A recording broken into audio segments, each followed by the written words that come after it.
नाज़रीन, मैं हूं रमशा कौर और आप देख रहे हैं प्रोग्राम सिटी एट 10। सबसे पहले आज की कहानी। तो आज की कहानी ये है कि एक दफ़ा एक अमीर आदमी ने जो है ना वो उसको गिफ्ट कर दिया किसी ने 2 बाज़ के बच्चे। अब हुआ ये कि वो दोनों बहुत खूबसूरत और चालाक और होशियार थे, दोनों ही साइज़ में एक जैसे थे, रंगत भी एक जैसी थी, यानी बिल्कुल सिमिलर थे। अब उस शख्स को जो है ना वो बाज़ बहुत पसंद आए। उसने कहा कि जी बर्ड ट्रेनर को हायर किया जाए और इन बाज़ों को ट्रेन करवाया जाए। हुआ ये कि उसने बुला लिया और उसके बाद जो है उसने कहा कि उनकी बहुत अच्छे से देखभाल करो, उनको उड़ना सिखाओ, शिकार करना सिखाओ, सब कुछ सिखा दो, सारे दाव पेच आने चाहिए और ये परफेक्ट होने चाहिए। तो इन दोनों बाज़ों को एक अच्छी नस्ल के जो है ना वो बाज़ होते हैं। ट्रेनर ने दोनों को तैयार किया, ट्रेनिंग के 3 महीने का वक्त दिया गया और ट्रेनर ने कहा कि जो है वो मैं इनको ट्रेन कर दूँगा। फिर हुआ ये कि 3 महीने के बाद हुआ ये कि एक बाज़ बहुत अच्छे तरीके से ट्रेन हो गया, दूसरा वाला जो है ना वो हुआ ये कि उसने जो है इतनी जल्दी चीज़ों को अडॉप्ट नहीं किया, वो कुछ नहीं सीख पाया इतनी जल्दी। हुआ ये कि फिर उसने उस शख्स को बताया कि जी एक जो आप बाज़ है उसको देख लें, उसको तो मैंने सारा ट्रेन कर दिया, वो सब कुछ कर सकता है, लेकिन जो दूसरा वाला बाज़ है वो नहीं कुछ परफॉर्म करता, ना उसको सीख रहा है, वो परेशानी की हालत में घूम रहा होता है। वो कहता है दुनिया के किसी भी बेहतरीन ट्रेनर को बुलाओ, कहीं से भी जो है ना वो लेकर आओ, लेकिन दूसरा वाला जो बाज़ है उसको भी ट्रेन करके दो, उसको वो क्यों नहीं हुआ। अच्छा भाई, उसने बोला कि मैंने हज़ारों बर्ड्स को ट्रेन किया और मैं क्या ऐसा लैग कर रहा हूँ कि मुझसे ये काम नहीं हो पा रहा है, क्यों नहीं हो पा रहा। तो वो परेशानी के आलम में बैठा होता है। तो क्या होता है, ये सब सोचों में होता है। तो उसके सामने ना एक वो बैठा होता है, तो उसके पास एक बुज़ुर्ग आते हैं।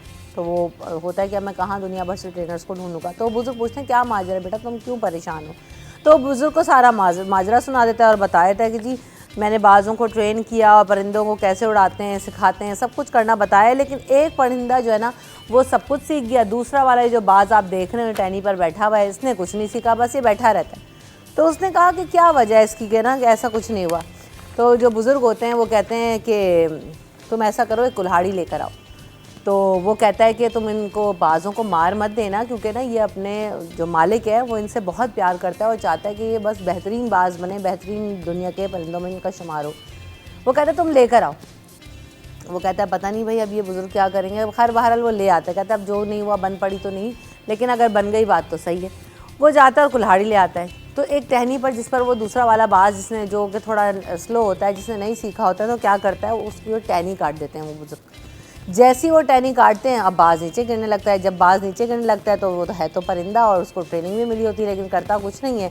तो वो क्या है, फौरी तौर पर उसने परवाज़ पकड़ता है और वो उड़ना शुरू हो जाता है, अपने आप को बचा लेता है और जो है वो फिर जो जो चीज़ें स्किल उसके मालिक ने उसको सिखाई होती हैं वो उनको इम्प्लीमेंट करता है और सही हो जाता है, उड़ने लगता है। मालिक उसका देख के बड़ा खुश होता है और जो ट्रेनर होता है वो भी बड़ा खुश होता है, तो वो बस ठीक हो जाते हैं। तो बहरहाल सब ने क्या सीखा कि जो टहनी है, तो उस टहनी को अगर हम सब भी अपनी ज़िंदगी से काट दें, और हम बहुत सारी चीज़ों को समझ रहे होते हैं कि हम नहीं कर सकते, उसमें बैरियर ले आते हैं, अपने काउचेस से नहीं निकल पाते हैं, तो हमें भी उस बैरियर को तोड़ना है, उस टहनी को काटना है। हमें बहुत कुछ आता है लेकिन हम करना नहीं चाह रहे होते, उसको इम्प्लीमेंट नहीं करते।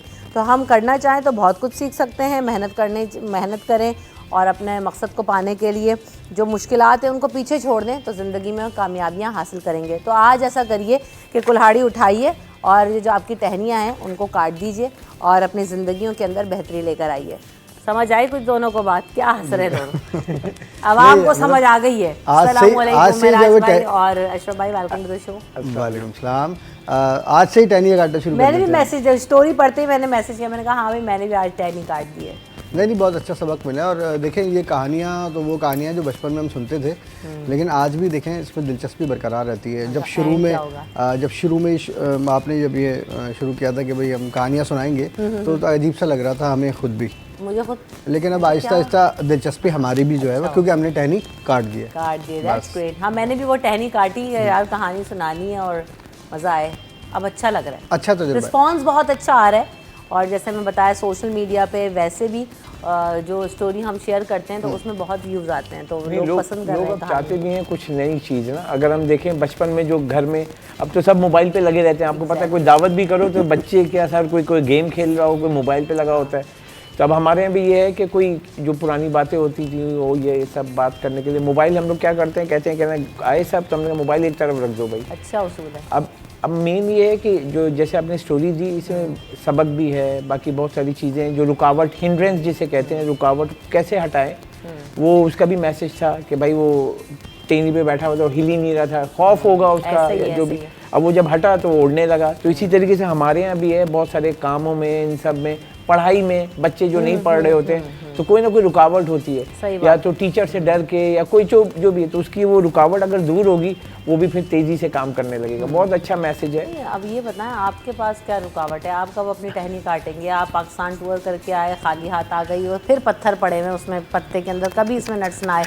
अभी फिर आप 4-5 दिन इस्लामाबाद में रहे, घूमी पार्टी इन्होंने खूब की। बिल्कुल। और इनका कुछ नहीं, क्या करके आए भाई? क्या चल रहा था वहाँ पर? में ये है कि बजट आने वाला कोई सौगात क्यों नहीं लाते? ये है टहनी काटना भाई, टहनी काटे, किसी दिन ले आए। दे नहीं रहे। हम लोग भी इतना शॉर्ट टर्म पे 3 दिन के लिए गए थे और उसमें हमारा जो है बहुत सारे इदारे जो बजट बना रहे हैं, तो उनसे इस्लामाबाद चैम्बर से हम लोग मिले, जो हमारी काउंसिल है इकोनॉमिक्स की और एनर्जी रिपोर्टर्स की। तो हम पावर मिनिस्टर से भी मिले, हम फेडरेशन से मिले, फिर इस्लामाबाद चैम्बर से मिले, क्योंकि हम तो कराची में होते हैं, हमें वहाँ की राय नहीं पता है। तो बजट में क्या डिमांड थी, फिर हम मिनिस्ट्री में गए, प्लानिंग एंड डेवलपमेंट में गए, फिर जो एहसन इकबाल है उसके मिनिस्टर, उनकी जो पूरी टीम है उनसे मिले। वो तो चाइना गए हुए थे, हमने बड़ी कोशिश की मुलाकात हो जाए, लेकिन बहुत सारी डेवलपमेंट हमें पता चली, जिससे जो मायूसी थी ना कि बजट में हो जाएगा, अब हमारा जो पैटर्न होगा खबर का वो बिल्कुल चेंज होगा। क्योंकि हमें पहले चीज़ें, हम कराची में बैठे हुए और जो इस्लामाबाद में जो चीज़ें हो रही हैं अभी करंट डेवलपमेंट, जैसे सऊदी वफ्द आया, अब सब हर कोई क्वेश्चन उठा रहा है कि क्या है। कुछ बहुत सारी चीज़ें जो हमें बताई गई, कुछ सारी चीज़ें गुप्त हैं, यानी कि हर कोई डिस्क्लोज नहीं कर सकते, लेकिन बहुत अच्छी डेवलपमेंट है। और बड़ी ओवरऑल बजट में रिलीफ मिलेगा कुछ आवाम को? टैक्सेस में कमी आएगी या नहीं आएगी? आवाम का तो सबसे बड़ा मसला ही होता है। टैक्सेस में तो कमी नहीं आएगी, क्योंकि बेसिकली अगर हम देखें तो पाकिस्तान की आमदनी बढ़ानी है, और उस आमदनी बढ़ाने के लिए जो हमें फोकस करने को कहा गया है, और जो जैसे कि ब्रीफिंग दी गई है, तो उसमें यह है कि जो लोग टैक्स नेट में नहीं, उनको टैक्स नेट में लाना होगा। जैसे हमने बहुत सारी खबरें भी की, दुकानदार, क्योंकि वो ताजिर दोस्त स्कीम तकरीबन फेल हो गई। फिर हम बिजनेस कम्युनिटी में जो छोटी जो स्मॉल इंडस्ट्रीज है वो भी टैक्स नेट में नहीं है, जैसे कोई बटन का काम कर रहा है, प्लास्टिक का काम कर रहा है, छोटी छोटी जो कारोबार है। तो इस मुल्क को चलाना है तो उसकी आमदनी बढ़ानी होगी। सही। और उसके लिए क्या करना है कि बजट में बहुत सारे इम्प्लीमेंट करने जा रहे हैं, जिसमें जो है न्यू टैक्स, मतलब टैक्स टू जीडीपी हमें बढ़ाना है, ज़्यादा लोग टैक्स दें। उसके लिए हमें कैसे आसान सहल जो हमें सिस्टम लाना होगा, तो उसके लिए काम हो रहा है और बजट में भी उसकी अनाउंसमेंट होगी। चलें ठीक है, यानी मीटिंग आपकी जो है ना वो फ्रूटफुल रही और अच्छा एक पर्सपेक्टिव भी बिल्ड हुआ है। यकीन हम भी ये कहते हैं कि जब हुकूमती नुमाइंदगान या कमेटीज़ या आपके डायरेक्ट कॉरेस्पॉन्डेंट से मुलाकात होती है तो बहुत सारे मामला वैसे ही बेहतर होना शुरू हो जाते हैं। चलें जी, आज की जो टॉप स्टोरीज़ हैं उस पर भी नज़र डाल लेते हैं। कराची से पहली हज की जो परवाज़ है वो मदीना मुनव्वरा के लिए रवाना हुई और अब तक तो यकीनन पहुँच भी गई होगी। 150 मुसाफिर सऊदी अरब रवाना हुए। रोड टू मक्का प्रोजेक्ट की वजह से जो है ना काफ़ी ज़्यादा लोगों को आसानी रही, और जिना इंटरनेशनल एयरपोर्ट जो कराची का एयरपोर्ट है उसको भी शामिल कर लिया गया था। इमिग्रेशन हुकाम को 8 काउंटर्स दिए गए हैं ताकि जो प्रोसेस है वो किसी भी तौर पर स्लो ना हो और आवाम को किसी तरह की कोई मुश्किल ना पेश आए और आवाम आराम से सहूलत के साथ जो है वो सफ़र कर सकें। इसके अलावा वफाकी वज़ीर दाखिला मोहसिन नकवी साहब ने जो है वो ऐलान किया था शहरियों के लिए कि जो पासपोर्ट ऑफिस हैं कराची में और लाहौर में, एक एक पासपोर्ट ऑफिस को जो है बड़ा जो है वो 24 घंटे के लिए खोल दिया जाएगा। तो इस पर अमल दरामद हो गया है और शहरियों ने भी इस ऐसे इक़दाम को सराहा है कि कराची के जो अवामी मरकज़ पे पासपोर्ट ऑफिस है वो 6 बजे के बाद भी उसमें काम जारी रहा और ये कहा गया है कि इसको 24 घंटे तक के लिए खोल दिया गया है। 7 दिन ये खुला रहेगा।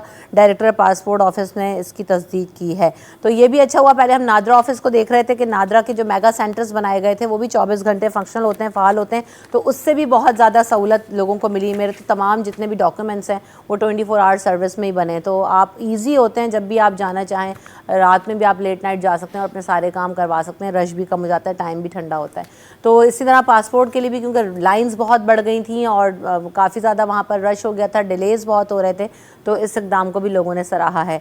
इसके अलावा सिंध के सरकारी स्कूल्स में बुक बैंक कायम करने का फ़ैसला किया गया है और सूबाई वज़ीर सैयद सरदार अली शाह ने गवर्नमेंट स्कूल्स में निसाबी किताबों की मौजूदगी को यकीनी बनाने के सिलसिले में बुक बैंक कायम करने की हिदायत दी है। स्कूल्स में कहा गया है कि तालीमी साल मुकम्मल होने पर शागिर्दों से हुकूमत की तरफ से दी गई किताबें जो हैं वो वापस ले ली जाएंगी और इम्तिहानी नताइज को किताबों की वापसी से मशरूत कर दिया जाएगा। यानी ये होगा कि फिर अगले आने वाले सेमेस्टर में, अगले आने वाले साल में वो किताबें और और बच्चे इस्तेमाल कर सकेंगे। तो ये भी अच्छा है कि हर साल होता है कि एक मरतबा किताबें इस्तेमाल होती हैं और फिर ज़ाया हो जाती हैं। सरदार शाह साहब ने कहा है कि बार बार छपाई के भी अखराजात होते हैं। बुक बैंक कायम करने से अच्छा ये होगा कि और बच्चे ज़्यादा से ज़्यादा तालीम हासिल कर सकेंगे। तो बहुत अहसन इक़दाम है ये, और हम देख भी रहे हैं कि बहुत डिलेज़ हमें नज़र आए सिर्फ प्रिंटिंग की वजह से कि जी फ्री कोर्स का आपने ऐलान तो कर दिया लेकिन किताबें मैसर ही नहीं है, तो सेशन ही स्टार्ट नहीं हुए। तो हम ये पिछले 2 साल से देख रहे थे, तो अगर इस पर इम्प्लीमेंट हो जाता है तो ये वाकई बहुत अच्छा होगा, कम से कम बच्चों को तालीम तो मिलेगी। इसके अलावा कमिश्नर कराची ने तंदूर और चपाती की कीमत मुकम्मल कर दी है। तंदूर की रोटी की सरकारी कीमत 17 रुपये तय कर दी गई है और चपाती की कीमत 12 रुपये मुकर्रर कर दी गई है। इतलाक हुआ या नहीं हुआ ये तो अब हमारे नुमाइंदगान ही बताएंगे। इसके अलावा चीनी की जो होलसेल कीमत है वो 137 रुपये है और रिटेल कीमत 140 रुपये किलो होगी। ये नया नोटिफिकेशन जारी कर दिया है। इसके अलावा मंडी की भी जो है ना वो हम आपको अपडेट देते हैं कि आज मंडी का बाकायदा इफ्तिताह किया जाएगा। एशिया की सबसे बड़ी मंडी सजने को तैयार है, तैयारियां ज़ोरों शोर से जारी हैं और हम ये बताएंगे कि आपको जो इंतज़ामात हैं वो सारे कर दिए गए हैं। तो बहरहाल अब मंडी जब सजेगी तो आप देखेंगे कि कराची वालों की एक्टिविटी में बहुत ज़्यादा इजाफा हो जाता है और अब कुछ टाइम ही रह गया है कि जानवरों की ख़रीदारी लोग शुरू कर देते हैं। इसके अलावा मैट्रिक के एग्ज़ाम्स हो रहे हैं और मैट्रिक के एग्ज़ाम्स में गर्मी की शिद्दत इतनी ज़्यादा है कि हम देख रहे हैं गुज़िश्ता 10 दिनों से कराची में ऐसा लग रहा है कि सूरज सवा नेज़े पर है और दिन में तो बहुत ज़्यादा गर्मी है। उसमें बच्चे एग्ज़ाम्स देने जा रहे हैं और सोने पे सुहागा ये कि इलेक्ट्रिक की तरफ से लोड शेडिंग का जो सिलसिला है वो तो जारी ही है और बच्चों को इंतहाई मुश्किलात का सामना करना पड़ रहा है। पंखे भी ख़राब हो जाते हैं, बंद हो जाते हैं, जिसकी वजह से जो स्टूडेंट्स हैं वो बहुत ज़्यादा परेशान दिखाई दे रहे हैं। वालिदैन बहुत ज़्यादा परेशान है और वाकई इस गर्मी में तो बहुत मुश्किल है कि आप ऑलरेडी स्ट्रेस होता है बच्चों को और पंखा ना चल रहा हो, चीज़ें ना चल रही हो, तो आप कैसे जो है ना वो रिलैक्स उसमें एग्ज़ाम देंगे। तो इसको ज़रूर नज़रसानी करना चाहिए कि कम से कम उन आवर्स में ही लोड शेडिंग ना करें आपकी जिसमें बच्चे एग्ज़ाम्स दे रहे हैं। इसके अलावा कराची में ट्रैफ़िक के मसाइल पर अहम इजलास हुआ और ट्रैफ़िक को रवानी को यकीनी बनाने के लिए अहम फैसले किए गए हैं और ये कहा गया है कि वन वे की खिलाफ वर्जी जो है वो संगीन मसला करार दिया गया है। 6 सीटर रक्शे जो हैं उन पर भी पाबंदी लगाई जाएगी। हैवी ट्रैफिक के हवाले से भी बात हो रही थी कि उनको फास्ट लेन का इस्तेमाल नहीं किया जाएगा और साथ साथ ये भी कहा गया था कि जो हैवी ट्रैफिक है ये भी शहर में दाखिल नहीं होगा। इसके अलावा CPLC ने भी अपनी रिपोर्ट जारी की है अप्रैल 2024 पर और उसमें बताया गया कि कितनी गाड़ियाँ छिनी और कितनी चोरी की वारदातें हुई, इस पर भी हम बात करेंगे लेकिन आफ्टर दिस ब्रेक।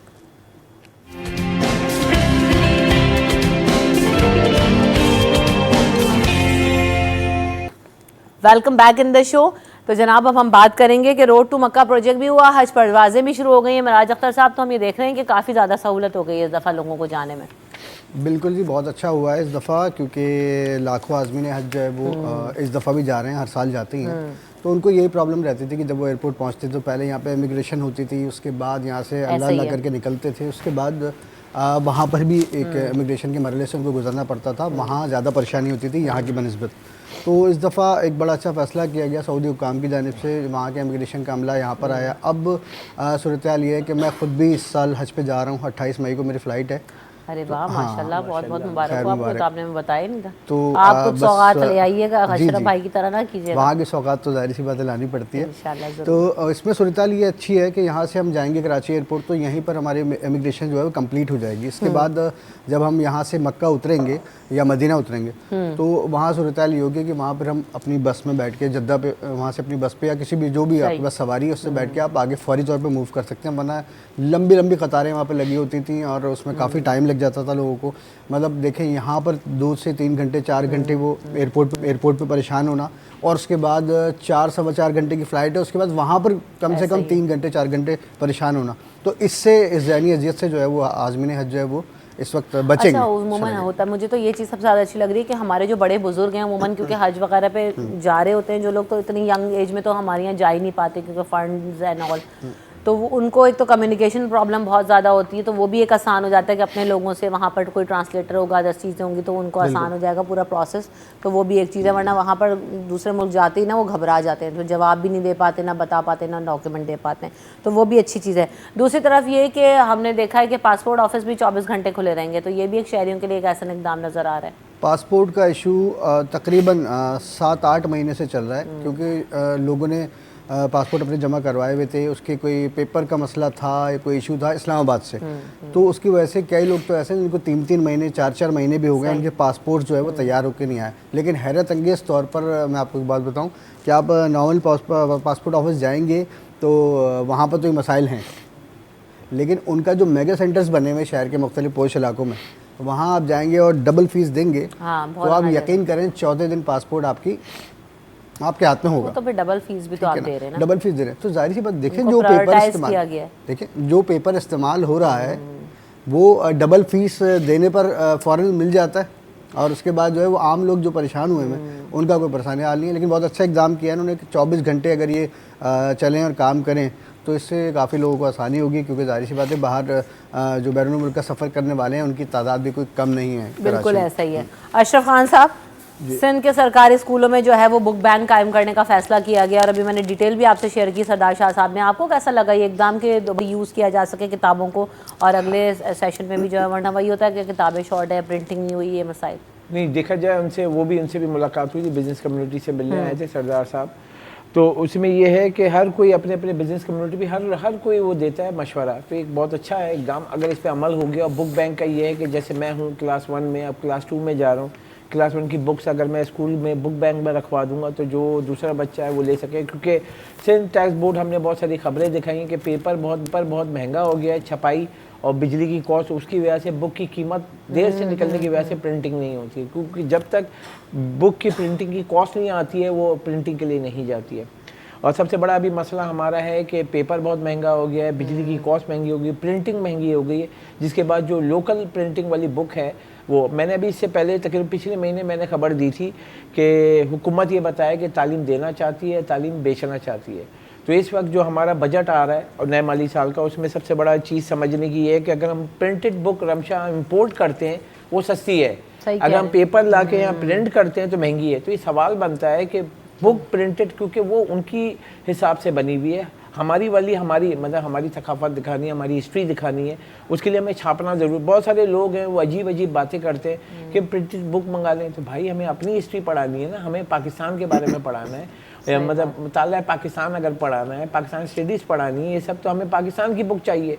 अब बाहर से अगर मैं मंगाऊंगा अमेरिका की एक सोशल स्टडी पढ़ाऊंगा बच्चों को, मेन समझना चाहिए अगर कम है तो वालिदैन से भी यहाँ मैसेज देना होगा जो आवाम है हमारी, कि अगर बुक बैंक में अगर आपका बच्चा पढ़ के क्लास 2 या 3 में चला गया, 4 में किसी भी क्लास में अगली, तो उसकी जो बुक्स हैं वो किसी भी स्कूल में जाके बुक बैंक में, जो जैसे इन्होंने कहा है बुक बैंक बनेगी, अगर बन जाए तो वहाँ जाके जमा करा दें ताकि किसी को जो ज़रूरत हो वो ख़रीद सके, मतलब ले सके, वो मतलब वो जैसे फ्री में दे रहा है उनको भी फ्री में मिले। अब ये भी देखना होगा कि वो वहाँ पता चला सेल शुरू हो गई, बहुत सारी चीज़ें वैसे तो उसके ऊपर ना स्टैंप लगा हुआ होता है, क्योंकि मेरी वालदा भी गवर्नमेंट स्कूल टीचर रही हैं, तो वो भी ये बताती थी कि सेशन जो है ना आधे हो जाते हैं और ये सरकारी किताबें नहीं पहुंच पाती थी, तो वो लोग अपनी मदद आपके तहत मतलब जितना भी रिवीजन या बच्चों की किताबें लेके थोड़ा बहुत स्टार्ट करा देते थे सेशन।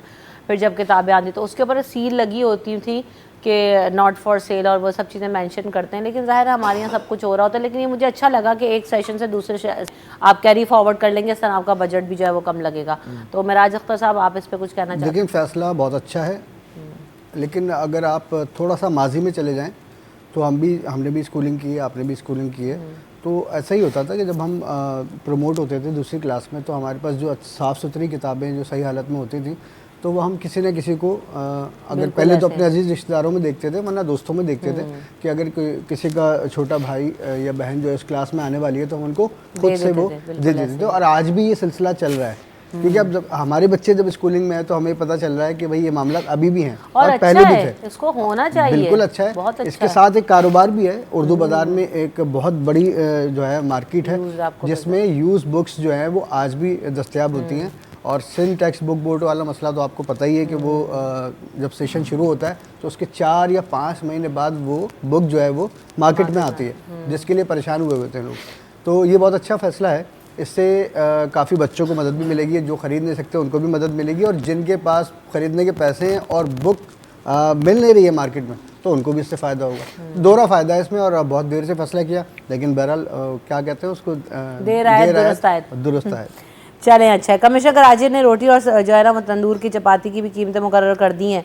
17 रुपए की रोटी अशरफ खान साहब, और चीनी की कीमत भी हुई। बहरहाल इजलास आप थे नहीं है, बड़ी बातें हुई कमिश्नर साहब से। जी, यहाँ पे अपडेट जो टीम कर रही थी, मैं वही अभी वो खबर निकालने की कोशिश कर रहा था कि अब जैसे कि ये कि आपको पता है कि रोटी भी तंदूर पे जो मिलती है वो पेड़े के हिसाब होता है, वजन होता है 100 ग्राम 120 ग्राम। अब ये है कि कमिश्नर कराची ने कर दिया, तो पंजाब में देखें नान बाई एसोसिएशन है, तो कराची में हम देखें तो कराची में कोई भी नान बाई एसोसिएशन नहीं। अब उन्होंने अमल दरामद के लिए नोटिफिकेशन तो जारी कर दिया, जैसे दूध का जारी किया था, दीगर चीज़ों का जारी किया। अब उसके अमल दरामद जैसे रोज़ वो देते हैं सब्जियों की, फलों के रेट, उस पर कितना अमल दरामद होता है वो सबको पता है। अभी अब जब ये कहा है तो कमिश्नर कराची को भी जो है उस पर अमल दरामद, क्योंकि आटा मैं मानता हूँ कि आटा सस्ता हुआ है, लेकिन उसके साथ दीगर वाइस वर्सा हम देखें तो गैस की कीमत बढ़ी है, ठीक है, और जो उनकी कॉस्टिंग है वो जो बढ़ी है, तो उसको भी उनको देखना होगा। ठीक है, आटा सस्ता हुआ तो उनकी कॉस्ट ऑफ डूइंग बिजनेस उसके हिसाब से कम हुई है। जो आटा मतलब गंदम जो मिलती थी या फ्लोर मिल का आटा था जो 140 मतलब 1500 रुपये का 10 किलो जो पहुंच गया था, अब वो आ गया भाई मतलब कि समझ लें कि 9000 रुपये का। अब उसका जो फ़र्क है इतना बड़ा, यानी कि आप देखें कि आटा कितना सस्ता है। फ़ी किलो की बात करूं मैं, आटा जो 140 रुपये का आटा था वो गिर के अब 100 रुपये से भी नीचे आ गया।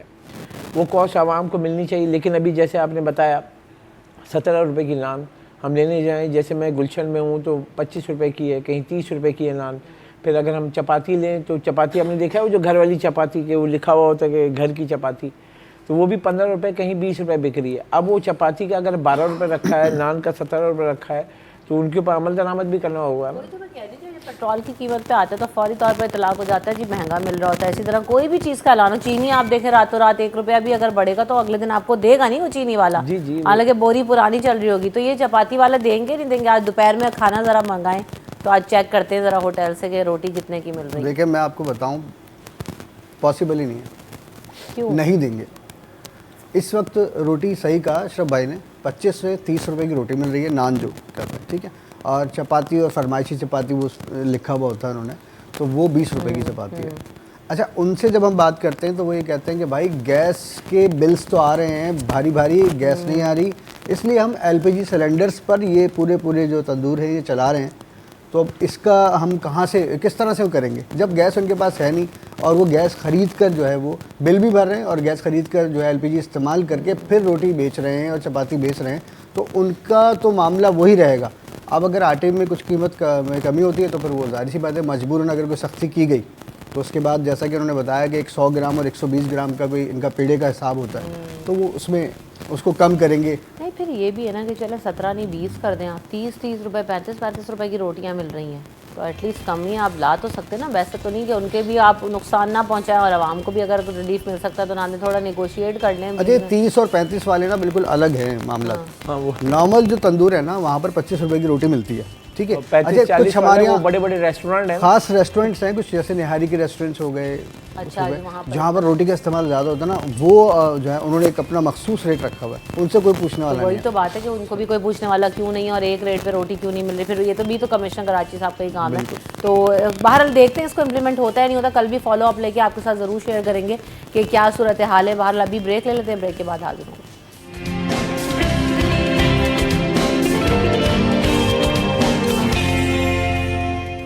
Welcome back in city at 10। तो जनाब हम बातें करेंगे, जो हमारी खबरें टॉप स्टोरीज वो भी शामिल करेंगे, लेकिन इस वक्त एक अहम अपडेट भी आ रही है वो भी आपसे शेयर कर देते हैं। कराची में फ़ौजी अज़ादात से नवाजने की जो है वो तकरीब का इनेकाद किया गया और core commander lieutenant general Babar Iftikhar जो है वो तकरीब के मेहमान खुसूसी थे।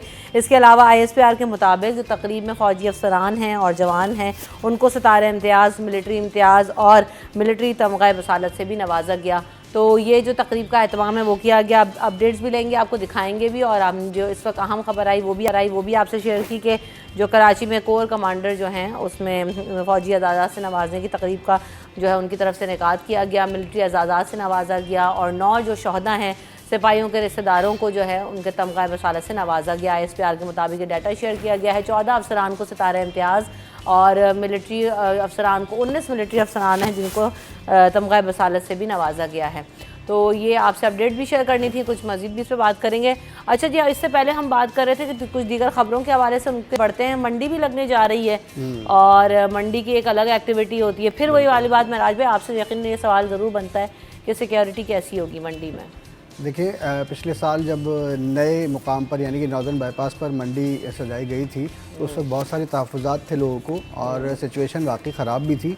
वो इसलिए कि जब आप सुपर हाईवे से नॉर्दर्न बाईपास के लिए चढ़ते हैं तो उसके बाद कई किलोमीटर की एक पट्टी है जो कि बिल्कुल सन्नाटे में और सुनसान रहती है और अंधेरा वहाँ पर जो है रहता है। तो वहाँ पर स्ट्रीट क्राइम की वारदातें बहुत थी। गुलशन मेमार की जानिब से जो रास्ता आता है उस पर भी स्ट्रीट क्राइम की वारदातें बहुत थी।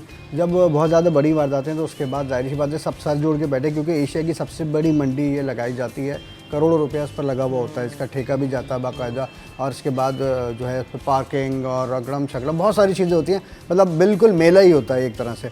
तो इस मेले के लिए जो है पिछले साल भी पुलिस ने जो है एक सिक्योरिटी प्लान मुरतब किया था और इस साल भी जो है वो सिक्योरिटी प्लान मुरतब किया जा रहा है। इसमें प्राइवेट सिक्योरिटी गार्ड्स भी जो कि वो मंडी की इंतज़ामिया हैं और उनकी जानिब से भी होंगे। इसके अलावा जो है एक ये तय किया जा रहा है कि कुछ फासले पर जो है पुलिस के मोबाइल्स और पुलिस की चौकियाँ जो हैं वो आर्जी वो कायम की जाएँ, ताकि जो शहरी वहाँ पर मूव करते हैं, जाते हैं या आते हैं तो उनको उसमें परेशानी ना हो। क्योंकि हर इंसान जो भी ख़रीदारी की नीयत से जा रहा है, एक तो वो लोग होते हैं जो विंडो शॉपिंग के लिए जाते हैं, वहाँ पर देखने के लिए जाते हैं और खुशी में जाते हैं, बहुत शौक़ होता है लोगों को, तो बाकी जो ख़रीदने के लिए जा रहा है उसके पास एक भारी अमाउंट होता है।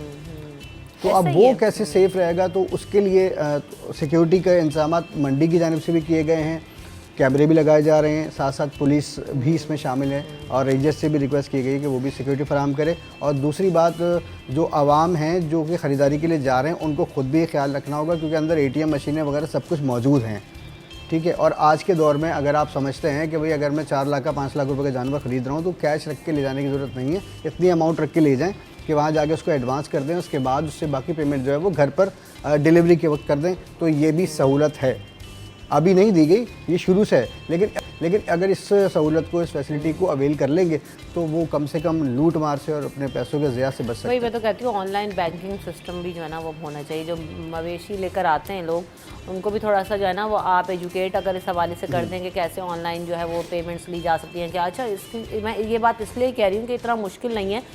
मैंने पहले भी शायद जिक्र किया या ऑफ कैमरा जिक्र किया है कि जो कराची में संडे बाज़ार लगता है वहाँ पर आप ये देखें जो वो पठान वहाँ पे कारोबार कर रहे हैं कि वो कहते हैं बाजी आप ऑनलाइन ट्रांसफ़र करो, फलाना पैसा करो, ढिमाका लोड करो, ये करो। मैंने कहा मैं हैरान हुई, मैंने कहा आप रिसीव कर लेते हैं। अब आप ज़ाहिर मार्केट जाओ तो कैश आप जितना भी श्योरिटी हो जाता है, तो वो भी कर रहे हैं। तो आप ट्रेन कर सकते हैं, उनको बता सकते हैं, तो ये ईजी हो जाएगा और लोगों के लिए।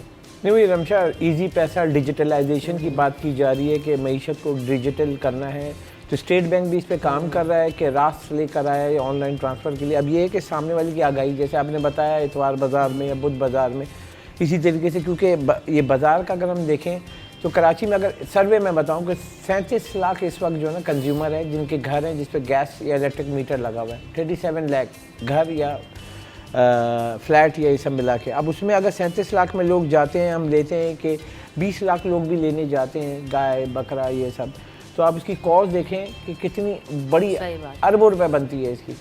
अब उसकी जो यहाँ जो सूरत-ए-हाल है जो स्ट्रीट क्राइम की और जो दूसरी जो सूरत-ए-हाल है, तो उसको देखते हुए, क्योंकि एक तो सबसे पहले कि नॉर्दर्न बाईपास वाली साइड पे लेके गए हैं, उसके अंदर जाके वहाँ पे बनाया। अब उसके लिए सिक्योरिटी की क्या सूरत है, अपना जैसे मिराज भाई ने बताया कि उनकी अपनी भी सिक्योरिटी रखी है, पुलिस और रेंजर को भी रखा है। हम लोग गए थे, अब यकीन करें जब मैं नॉर्दर्न बाईपास से मुड़ने के बाद उससे दोस्त से पूछता रहा, क्योंकि बेसिकली क्या है कि पीछे घर पे साहब हैं, आप ही के ऊपर NSR करते हैं। जब मैंने आगे जाके देखा कि मुझे कुछ नज़र नहीं आया, मैंने कहा भाई मुझे नहीं जाना है, मैं तो वापस जा रहा हूँ तुम्हें छोड़ के। कह रहे भाई ऐसे नहीं करो, हम लोग कैसे। मैंने कहा आपको ख़रीद के जाना है, पिकअप में बैठ के चले जाना। मैं तो नहीं जा रहा, क्योंकि जो वहाँ देख के जो एक खौफ आ रहा था ना, ये लास्ट ईयर की बता रहा हूँ। उसके बाद वहाँ से ख़बरें भी आई, क्योंकि वो नाका लगा के बाइकों पे 6-7 बाइकों पे आते हैं डबल, और क्या करें वो, क्योंकि उनको जब भी पकड़ा गया है उसका जो मैंने भी देखा है डाटा, और जैसे हमने भी जाके उसको कभी रिपोर्ट किया है, तो उसमें ये कि उनका कुछ होता ही नहीं है ना शनाख्ती कार्ड ना कुछ, आप पहचानो वो कौन है। इसकी बुनियादी वजह ये कच्ची आबादियाँ, इसकी बुनियादी वजह है वो लोग जो पुलों के नीचे रहते हैं, इसकी बुनियादी वजह है कि हम लोग शिकायत नहीं करते। मैं जा रहा हूँ, मैं देख रहा हूँ मेरे पुल के नीचे एक्टिविटी हो रही है, लोग आ रहे जा रहे हैं पुल के नीचे, तो मैं कुछ शिकायत ही नहीं करता हूँ। आप कोरंगी की तरफ आते हुए ब्रिज पे देखें, नज़र मारिएगा, आप जाते हुए ब्रिज पे जा रहे हैं, जो साइड में वॉल थी वो सारी वॉल तोड़ ताड़ के जो नशे अफराद जो लेके चले गए।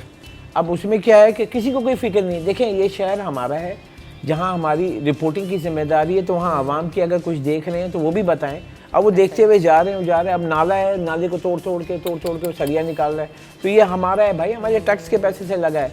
आप भी रुकें, दूसरे लोगों को भी रोकें। अब जो सूरत-ए-हाल ये है कि शहर की, अब यही लोग जाके कच्ची आबादी में आप कैसे पकड़ेंगे? अब मैं ये पुलिस में है, अगर अब मैं इनको बोलूँगा भाई ये बंदा है यहाँ पे, वो वारदात करके वो चला गया कच्ची आबादी में, सबसे पहली बात उसको पकड़ेंगे कैसे?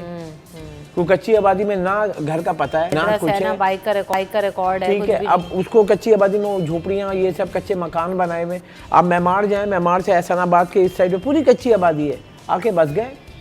मतलब कोई लॉ एंड ऑर्डर होता है, जो हम बोलते हैं अमन और अमान की सूरत हाल, तो उसके अंदर सब कुछ होता है कि हुकूमत के रेट, पहला सवाल हुकूमत के रेट कहाँ है, दूसरा सवाल पुलिस कहाँ है, तीसरा सवाल जो सिक्योरिटी के दावे करते हैं, जो टैक्स अरबों रुपए बजट में देख, हम उस पर डिटेल करेंगे अरबों रुपए आपको मिलते हैं, ये किससे मिलते हैं? सवाल तो ये बनता है, आप गाड़ियाँ चला रहे हैं, आप घूम रहे हैं, आप हमें ही लूट रहे हैं।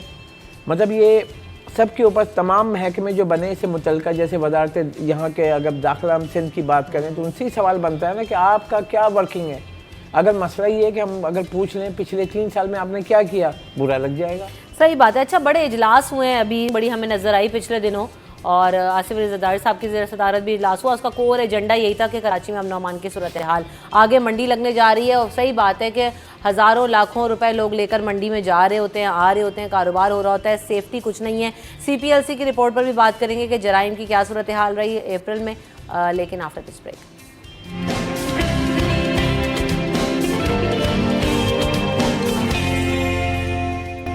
Welcome back in city at 10। तो हम बात करें, अमन अमान के इजलास हुआ था, मेराज अख्तर साहब। दूसरी बात ये, कराची में स्ट्रीट क्राइम और CPLC ने जो है अप्रैल 2024 का डाटा जारी किया। अब इसमें जी बताया तो ये गया कि काफ़ी ज़्यादा गाड़ियाँ छीनी गई हैं और कितनी चोरी की वारदातें हुई, कुछ आपके पास भी रिकॉर्ड है तो बताएं मेराज अख्तर। देखिए, CPLC ने रिकॉर्ड जारी किया है, इस जो अब माह अप्रैल था ना, अप्रैल के महीने का रिकॉर्ड जारी किया। लेकिन इसके साथ साथ अगर मजमूई सूरत-ए-हाल जो हमने देखी, 4 महीने हुए अभी सारी से पता नए साल को, इसमें अभी तक जो रिपोर्टेड क्राइम है ना, स्ट्रीट क्राइम हो गया, गाड़ियाँ छीनने की और मोटरसाइकिल छीनने की वारदातें हो गई, वो तकरीबन 28,300 के करीब रिपोर्टेड क्राइम है। और रिपोर्टेड बार-बार इसलिए कि अनरिपोर्टेड, मैं इस बात पर जोर इसलिए दे रहा हूँ कि अनरिपोर्टेड वो है कि अगर मुझसे मोबाइल फ़ोन छिन जाता है तो मैं फौरी तौर पे सिम बंद कराता हूँ, मेरे पास इतना वक्त नहीं है मैं पुलिस के पास जाऊँ। और पुलिस के पास जाता हूँ तो मुझे उम्मीद भी नहीं है कि वो मुझे कुछ रिलीफ दे देंगे इसमें। अभी हमारे रिपोर्टर हैं खुर्शीद रहमानी, वो बंस रोड के पास आराम बाग थाने की हदूद है, और उसमें उनको घर के पास ही जो है वो उनके दोनों मोबाइल फ़ोन छीन के ले गए। अब वो बेचारे क्या करें, एक सैलरी में बंदा क्या क्या कर सकता है, अपने घर को चलाएगा, अपने मामला को चलाएगा, फ्यूलिंग का मामला देखेगा, या फिर नए मोबाइल फ़ोन लेने की तरफ जाएगा। तो बात यह है कि हमने भी DIG से भी बोला, SSP से भी बोला, उन्होंने कहा जी बिल्कुल हम लगे हुए कर रहे हैं, लेकिन दिलासे हैं जब रिटर्न कोई नहीं है। अब ये दावा तो करते हैं, इजलास भी हो रहे हैं। IG सिंध ने जब से चार्ज लिया गुलाम नबी मेमन ने, तो उनका इस वक्त सबसे ज़्यादा जो मामला था कराची में स्ट्रीट क्राइम का मामला था, और दूसरा कच्चे में डाकुओं के हवाले से मामला था। तो ये दोनों इशूज़ जो है ना उनके लिए इस वक्त सर का दर्द बने हुए हैं, और एक बहुत बड़ा चैलेंज है उनके लिए कि वो किस तरह से इसको कंट्रोल करें। अब इस हवाले से जो तीनों जोन्स हैं उनके DIGs हैं वो भी रोज़ के हिसाब से इजलास कर रहे हैं, और जो 7 डिस्ट्रिक्ट के SSPs हैं वो भी इजलास कर रहे हैं। एक अच्छी बात ये हुई है कि अब जो SSPs इस वक्त मौजूद है ना वो 7 डिस्ट्रिक्ट में, वो अब थोड़ा सा टेक्निकली काम कर रहे हैं। उसमें उन्होंने ये किया कि बॉडी वर्न कैमरे जो है ना पहले से ट्रैफिक पुलिस को दिए गए थे, अब पुलिस वालों को जो मोबाइलें जो पुलिस के मोबाइल हैं उनको भी दिए गए हैं, और अब उनकी लोकेशंस भी और उनमें ट्रैकर्स भी लगा दिए गए कि पुलिस मोबाइल अगर शाम को या दोपहर में निकली है तो कितने घंटे किस जगह पे क्यों खड़ी रही, इसकी वजूहत, और वहाँ पर उसने कैमरा ऑन क्यों नहीं किया। तो ये सब SSP ऑफिस में मॉनिटर हो रहा है। तो कुछ बेहतरी इसमें आई है। हॉट स्पॉट बनाए उन्होंने कि भाई जहाँ जहाँ वारदातें ज़्यादा होती हैं और किस वक्त में होती हैं, मतलब ख़ासतौर पे शाम को 6 बजे से अगर 9 बजे तक का वक्त है, 3 घंटे में वारदातें ज़्यादा होती हैं, तो उन्होंने वहाँ पर नफरी लगाना शुरू की। तो अब डाकुओं ने देखा कि यहाँ नफरी लग गई, तो उन्होंने अपना जगह बदलनी और वक्त बदलना शुरू कर दिया। तो ये एक छोटी सी कामयाबी पुलिस को मिली है। लेकिन अगर ये दावा किया जाए कि क्राइम में कमी आई है, तो सिर्फ मजमूई तौर पर पूरे जो पिछले साल की अगर नस्बत उठाएँ 2023 के, तो 2024 में सिर्फ 3% जस्ट ये कमी आई है क्राइम में, वरना बाकी जो है इस वक्त पुलिस के कंट्रोल से बाहर है। पुलिस दावे भी कर रही है, और ये बात भी है कि देखें हम हमेशा पुलिस को बुरा कहते हैं, लेकिन पुलिस अपनी कोशिश भी कर रही है और जारी रखनी भी चाहिए। चलें, ऐसा इक़दाम है और ये उनका फरीज़ा भी है कि हमें जो है वो सिक्योरिटी करें। और कराची के हालात वाकई जो है ना वो हमेशा ख़बरों में रहते हैं, गर्दिश करते रहते हैं, तो इसको अमन अमान की सूरत हाल को यकीनन बेहतर करना होगा। जाते जाते ज़रा माल के हाल पर भी नज़र डाल लेते हैं कि इस वक्त करेंसी रेट्स क्या हैं। तो इस वक्त हम देख रहे हैं कि जो US डॉलर है वो उसकी जो सेलिंग प्राइस है 182.82 और यूरो 298.2 पे पहुंच चुका है और कैनेडियन डॉलर 2000 क्या कह दिया। सऊदी रियाल स्टिल स्टेबल नज़र आता है 74, US डॉलर भी स्टेबल है आज भी 279.8 और UK पाउंड की अगर बात की जाए तो 347.5 जो इसका रेट है। हमने माल के हाल पर भी नज़र डाली और सब्जियों के जो रेट्स हैं जो कमिश्नर कराची की तरफ से दिए जाते हैं उस पर भी नज़र डालते हैं कि क्या इस प्राइस पर चीज़ें मिल रही हैं। तो आलू की कीमत आपको देख लें कि मिनिमम और मैक्सिमम। प्याज तो जी नहीं मिल रही, 100 रुपये किलो नहीं अवेलेबल है। फूल गोभी पता नहीं, बंद गोभी की कीमत 65 रुपये नहीं है। शफ खान साहब ने भी सब्जी खरीदी होगी ना वापस आके। लौकी शायद मिल रही हो 30-35 रुपये, तो रही भी 55 रुपये में कहाँ मिलती है, तो रही ज़माना हो गया नहीं मतलब पर किलो। बैंगन 55 रुपये। तो ये जो सरकारी कीमतें दिखाते हैं वही वाली बात है। अभी तो सबसे बड़ा चैलेंज ये है कि सब्जी तो काफ़ी अरसे से नहीं मिल रही, रोटी की जो कीमत आई है वही मिल जाए तो बात है। इसको आज हम चेक भी करेंगे हाँ कि मिल रही है कि नहीं मिल रही। तो ये जाते जाते आपने नज़र डाली, टमाटर भी 70 रुपये किलो दिखा रहे हैं, आप मिल नहीं रहे मार्केट में इतने के। तो ये है सूरत हाल। बहरहाल आज हम चेक भी करेंगे कि क्या कीमतों में वाकई कमी आई है या नहीं आई है, इस पर हम कल भी बात करेंगे। Thank you so much for coming in the show Ashraf Khan साहब और मेराज अख्तर साहब, आप दोनों का बहुत शुक्रिया। वक्फे की तरफ बढ़ेंगे, वक्फे के बाद हाजिर होंगे।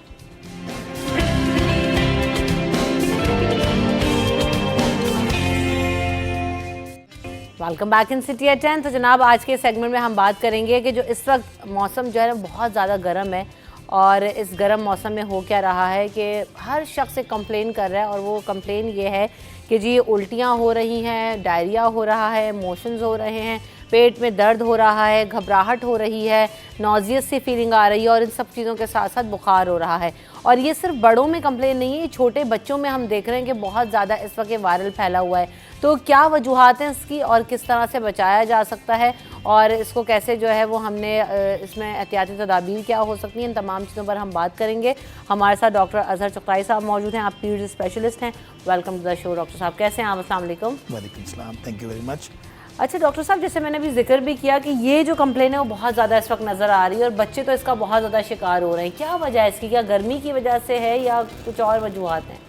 दोनों वजूहात हैं। गर्मी के वायरल इन्फेक्शन डिफरेंट होते हैं, जैसे सर्दी में नज़ला खांसी ज़ुकाम हो जाता है, इसी तरह गर्मी के अंदर जो है वो आपको जो वायरल इन्फेक्शन होते हैं उसके अंदर पेट का दर्द, उल्टियाँ, मोशन, सर में दर्द। और एक चीज़ को और इजाफा कर लें, गर्मी की वजह से हीट स्ट्रोक। अच्छा, हीट स्ट्रोक है ना, इस पर टेम्परेचर जो है वो अच्छा खासा है। तो अगर आप इस पर जो है वो अगर आप ये सोचें कि आप बाहर निकलें और चंद मिनट के लिए धूप में खड़े हो जाएं, तो बच्चे स्कूल भी जा रहे हैं, वापसी का टाइम होता है 1, 1:30, 2 बजे का, तो उस पर ठीक ठाक सूरज जो है गर्म होता है। तो ऐसे में पानी का इस्तेमाल ज़्यादा होना चाहिए। ठीक है, बच्चे अगर बहुत छोटे नहीं है, मतलब न्यू बॉर्न बेबीज़ को ज़ाहिर बात है पानी आप नहीं देते, तो वहाँ माओ से कहते हैं कि अगर आपका कमरा बहुत गर्म हो रहा है जहाँ वो बेबी है तो एक तो और लपेट के ना रखें बहुत ज़्यादा। एक हमारे यहाँ कॉन्सेप्ट होता है कि इसको लपेटना है, बच्चे को जी 4 चादरों में बांध दो। हाँ, तो उसके बजाय जो एक पतला सा कपड़ा हो मलमल टाइप का, उसमें काफ़ी है। और मदर फीड ज़्यादा कराएं, तो मदर फीड ज़्यादा कराने के लिए माँ को पानी पीना पड़ेगा। अच्छा, ऐसे में अगर आपको कोई बीमारी नहीं है, मतलब किसी को ब्लड प्रेशर नहीं है, तो वो इत्मीनान से थोड़ा सा ORS रोज़ाना पी ले एक्स्ट्रा, सादे पानी के अलावा, तो बहुत बेहतर है। दूसरी बात, डायरिया से बचने के लिए आपको साफ़ पानी ज़रूरी है। कंटामिनेटेड वो उबाल लें। अगर बॉटल वाटर इस्तेमाल नहीं कर रहे हैं, तो आजकल जो पानी की बोतलों का रिवाज है हर जगह, तो बहुत ज़्यादा अभी लास्ट 10 ईयर्स के अंदर हुआ है ना। इससे पहले तो हम पानी पी रहे थे, बॉयल कर रहे थे। तो अगर बहुत बड़ी फैमिली नहीं है, तो जो 2-4 लोगों की फैमिली, तो आपको तो दिन भर की जो है वो 6, 7, 8 बोतलें चाहिए ना। किसी स्टील के पतीले के अंदर पानी को बॉयल कर लें। जब बच्चे स्कूल से आएँ तो उनको थोड़ा सा टेम्परेचर, यानी आते ही पानी मत पिला दें, बैठा दें, थोड़ा सा ठंडा करने दें। बाहर अगर निकल रहे हैं आप तो कपड़े लाइट पहने, थोड़े से ढीले पहने, ताकि वेंटिलेशन होती रहे। पानी का इस्तेमाल करें। सॉफ्ट ड्रिंक्स और कोलाज ये नहीं होने चाहिए बिल्कुल, ठीक है ना। अगर आपको बहुत ज़्यादा वाकई टेस्ट का मसला है तो घर में सिकंजीबीन बना लें, नींबू थोड़ा सा ऐड कर लें, उसके अंदर शहद थोड़ा सा ऐड कर लें, तो नेचुरल वे में रहें जितना ज़्यादा उतना ज़्यादा बेहतर है। और लेमन और ये जो आपने बताया, तो हम घर में हमारी ये प्रैक्टिस है कि हम इस सीज़न में बना के, क्योंकि हम लोग भी धूप से बहुत ज़्यादा उसमें वापस जा रहे होते हैं, तो फौरी तौर पे बना के रखते हैं ताकि बच्चे भी जब आए स्कूल से, हम लोग भी तो फ़ौरन हाइड्रेट फील करें। हाँ, 1 साल से उम्र का बड़ा बच्चा है तो उसको आप तो दे सकते हैं, कोई मसला नहीं है। अच्छा, जो बच्चे इसका शिकार हो रहे हैं, जिनको मोशंस बहुत ज़्यादा हो रहे हैं, तो उसके लिए क्या है, दवाइयों का करना है या किस तरह से होगा उनका कवर? देखिए, एक चीज़ तो है कि ORS, ओरल रिहाइड्रेशन सोल्यूशन, छोटे मतलब लाइक 1 ईयर अबव ORS दे सकते हैं? नहीं 1 ईयर बिलो भी दे सकते हैं ना। 2-3 महीने से ज़्यादा का बच्चा है तो उसको तो आप ORS दे सकते हैं। अगर डिहाइड्रेशन हो रही है, इसकी आपको लग रहा है, चंद निशानियाँ आप समझ लें ना उसके लिए। ये तालू होता है बच्चों के सर के ऊपर, एक छोटा सा एक स्पॉट होता है जो सॉफ्ट होता है, ये अगर डाउन हो रहा है तो इसका मतलब पानी की कमी हो रही है। उसने पेशाब करना कम कर दिया है तो इसका मतलब पानी की कमी हो रही है। उसकी आंखें आपको थोड़ी सी ड्राई लग रही हैं, स्किन को आपने पिंच करके देख लिया कि ये जो इसका रिकॉइल जो है ये वापस फ़ौरन नहीं जा रही, तो इसका मतलब तो आप उसको दूध ज़्यादा पिलाएं। जैसे मैंने कहा, न्यूबॉर्न बेबीज़ और छोटे बच्चों की माएँ खुद ज़्यादा पिएँ। 3-4 महीने का हो गया है तो अब थोड़ा सा ORS, साथ में अगर लूज मोशन लगे हुए हैं उसको तो आप ORS देना शुरू कर दें कि हर मोशन पे इसको 1 से 2 आउंस ORS देना शुरू कर दें। मतलब इसके लिए किसी डॉक्टर से पूछने की ज़रूरत नहीं। बहुत छोटा बच्चा है तो यकीनन जाएं आप डॉक्टर के पास। 4-6 महीने का बच्चा है तो कम से कम डॉक्टर के पास जाने से पहले ORS तो शुरू कर देना। असल में क्या होता है डॉक्टर साहब कि छोटे बच्चों को देख के ना बहुत ज़्यादा माएँ घबरा भी जाती हैं, परेशानी का हाथों में आ जाते हैं फौरी तौर पे। जी बहुत उल्टियाँ कर रहे हैं, बहुत मोशन कर रहे हैं, बुखार में लेथार्जिक हो जाते हैं बच्चे, हिलजुल भी नहीं रहे होते, तो वो आप एकदम पता नहीं क्या हो गया तो भाग रहे होते हैं, लोग समझ नहीं आ रहा होता क्या करना। कह रहा हूँ कि डॉक्टर के पास जाए। अच्छा, डॉक्टर के पास भी एक और कॉन्सेप्ट भी ठीक कर लें कि मैं जो है वो डॉक्टर X के पास ही जाना है मुझे। You need to go nearby emergency. करीब तरीन जो इमरजेंसी है, करीब तरीन जो है जो बच्चों का डॉक्टर मौजूद है। हो सकता है कि आपका रेगुलर डॉक्टर ना हो, लेकिन इमरजेंसी में तो आप 20 मील दूर सफ़र करके क्यों जा रहे हैं, वो भी गर्मी में। तो करीब तरीन डॉक्टर के पास में कम से कम देख तो लेगा इमरजेंसी है या नहीं है। पेट के दर्द की जो है ना वो बड़ों में भी बहुत ज़्यादा कंप्लेंट्स इस वक्त हैं, इमोशंस की, तो वो उसकी भी क्या वजूहात हैं? वायरल इन्फेक्शन या वायरल इन्फेक्शन हैं, ख़राब पानी है, कंटामिनेटेड वाटर है। हमारे यहाँ लास्ट 10 ईयर्स के अंदर बहुत ज़्यादा आउटसाइड ईटिंग का रुझान बढ़ गया है, जो कि साफ़ सुथरी बहरहाल नहीं है। इसी में एक जो है वो आप एक एडिशनल बात कर लें, 2 बीमारियाँ जो खाने और पीने से लगती हैं, जो गर्मी की ख़ास बीमारियाँ हैं, टाइफॉइड एंड जॉन्डिस। ये भी तो वहीं से लगता है ना जहाँ से डायरिया का सिलसिला शुरू होता है। इसको कहते हैं फीकल ओरल रूट। सही, साफ पानी नहीं है, आपने हाथ अपने धोए नहीं थे सही तरह से वॉशरूम्स के बाद, तो हाथ धोने को प्रैक्टिस बना लें कि कुछ भी मुंह में डालने जा रहे हैं, खाने के तौर पर या कुछ चीज़ बना रहे हैं आप जिसमें हाथ इस्तेमाल होने हैं, तो आपके हाथ धुले हुए होने चाहिए, नाखून कटे हुए होने चाहिए। बिल्कुल ऐसे बहुत छोटी छोटी बेसिक चीज़ें हैं जिनका हम ये जो वायरल इन्फेक्शंस वगैरह हैं वो हो जाते हैं और हम समझते हैं कि ख्याल नहीं रख रहे और हमने उस पर फोकस नहीं किया होता, तो फिर वो बड़ी बीमारियों की तरफ आपको लीड करते हैं। इस वक्त जैसे आपने भी जिक्र किया हीट स्ट्रोक का भी मामला है और अभी ऐलान तो नहीं हुआ, लेकिन वाकई बहुत ज़्यादा बच्चों के लिए तो इतनी गर्मी वैसे भी अनटॉलरेटेबल है। तो हीट स्ट्रोक में ख़ास तौर पे किन चीज़ों का जो है ना वो ख्याल और एहतियात करना ज़रूरी है, बड़ों को भी ख़ास तौर पे और छोटों को भी? कॉलर भी हैं डॉक्टर साहब, उनको भी शामिल कर लेते हैं, उनका भी सवाल लेते हैं। अस्सलाम वालेकुम। वालेकुम सलाम। रमशा कैसी हैं आप? अल्हम्दुलिल्लाह। याया आप बताइए, आप कैसे हैं? भाई बहुत गर्मी है, डॉक्टर साहब को पहले सलाम हो। बहुत गर्मी है और गर्मी को हमें फेस करना है। आप लोग माशाल्लाह बड़ा अच्छा बता रहे हैं जी। मेरे डॉक्टर से सवाल ये, डॉक्टर देखिए ORS की जहाँ तक बात है कि ORS चाहे दिया भी जाता है, लेकिन क्योंकि एक इलेक्ट्रोलाइसिस बैलेंस आपका खराब होता है तब ORS दिया जाता है। लेकिन जब हमें ये कैसे पता चलेगा कि अब ORS की मिकदार कितनी यूज करनी चाहिए? भाई एक आपका अगर इलेक्ट्रोलाइसिस बैलेंस हो चुका है और अगर आप एक्सेस में यूज कर रहे हैं या बच्चे को दे रहे हैं ORS, तो उसके क्या नुकसान हो सकता है? ये मेरा सवाल है। दूसरा सवाल ये है कि जैसे बच्चे धूप से बाहर आते हैं, फौरन घर में आते हैं, तो नॉर्मली क्या होता है, फौरन रश टू द बाथरूम आ जाते हैं और ठंडे पानी के नीचे खड़े हो जाते हैं। और जैसी कुछ यानी क्या फौरन धूप से आके शावर लेना चाहिए या इसका कोई तरीका? क्योंकि सर पे डायरेक्ट ठंडा पानी पड़ता है तो वायरस के इफेक्ट नेगेटिव हो सकते हैं। तो इस बारे में कुछ बताइए हमें जरा प्लीज। सही, थैंक यू सो मच आया फॉर कॉलिंग। अच्छा, 2 सवाल आते हैं इसके अंदर। ORS के अंदर और ये हाँ, ORS के अंदर जो है वो इलेक्ट्रोलाइट इम्बैलेंस, तो जाहिर बात है जब आप कहीं अस्पताल में जाएंगे, कोई बहुत डिहाइड्रेशन होगी, कोई इन्वेस्टिगेशन, तब की बात है ना।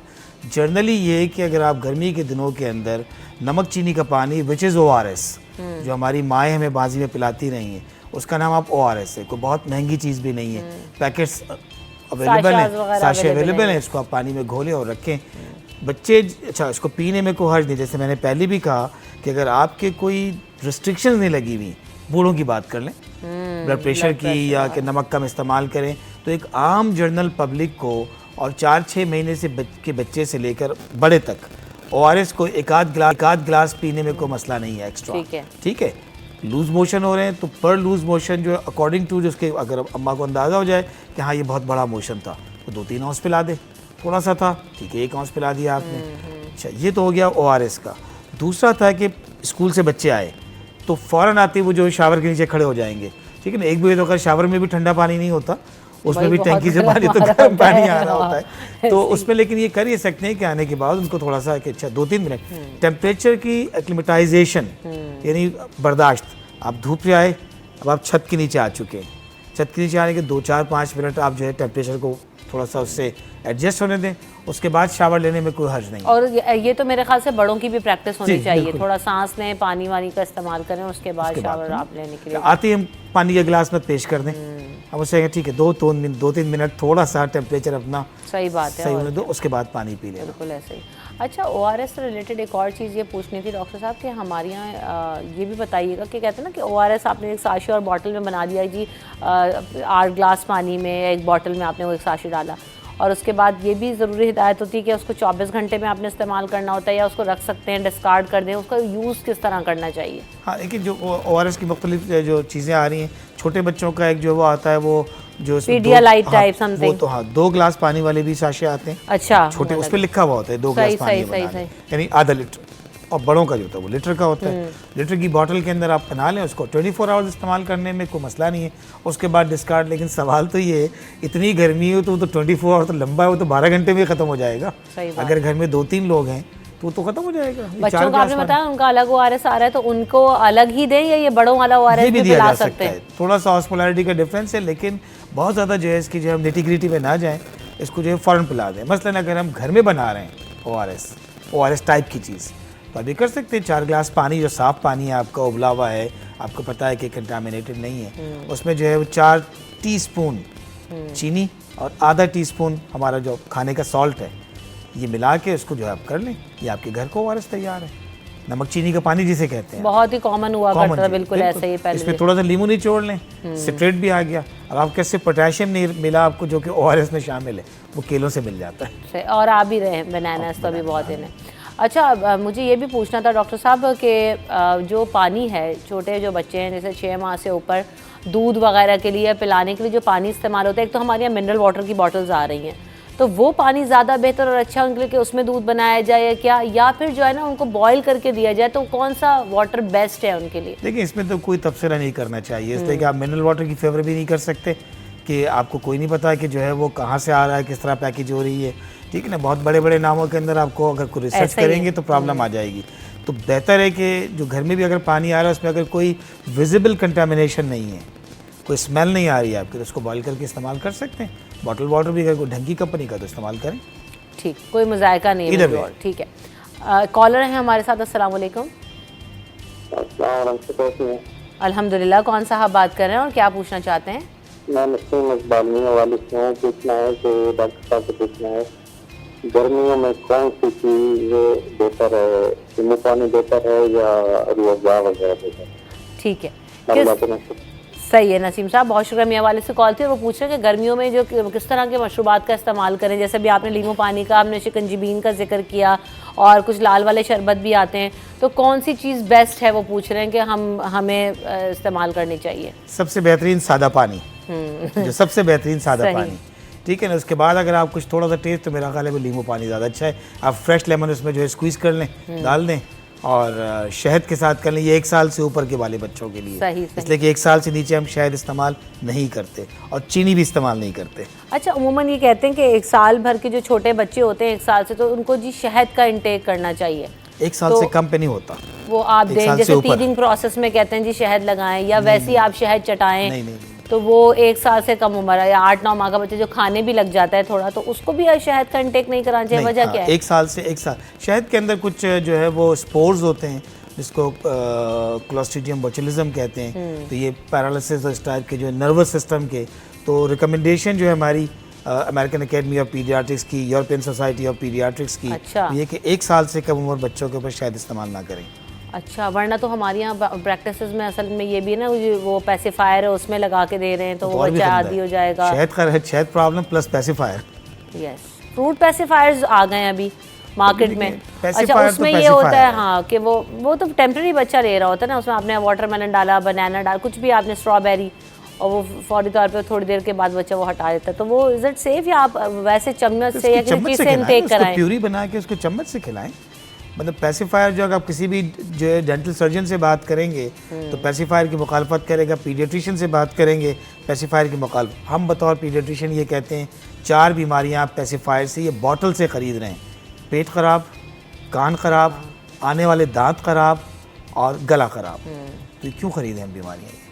सही। स्टील के साफ सुथरे चम्मच से क्यों ना खिलाएं किसी बच्चे को खाना? जो बच्चे जो है वो बॉटल फीड पर हैं तो उनको बोतलों में या इन चीज़ों में, क्योंकि उससे भी पेट दर्द, आपने जैसे बताया, मोशंस का प्रॉब्लम होता है, फीडर सही बॉईल ना करना, सही वॉश ना होना, तो किन चीज़ों को कंसिडर करना चाहिए ताकि बच्चों के पेट ख़राब ना हो या इस तरह की किसी प्रॉब्लम में ना देखिए, जाए? अगर बच्चे को बॉटल से दूध पीना मजबूरी है, उसकी माँ की किसी बीमारी की वजह से या और किसी वजह से हम बिल्कुल मजबूर हो चुके हैं, तो आपके पास मल्टीपल बॉटल्स होनी चाहिए, निपल जल्दी तब्दील होने चाहिए।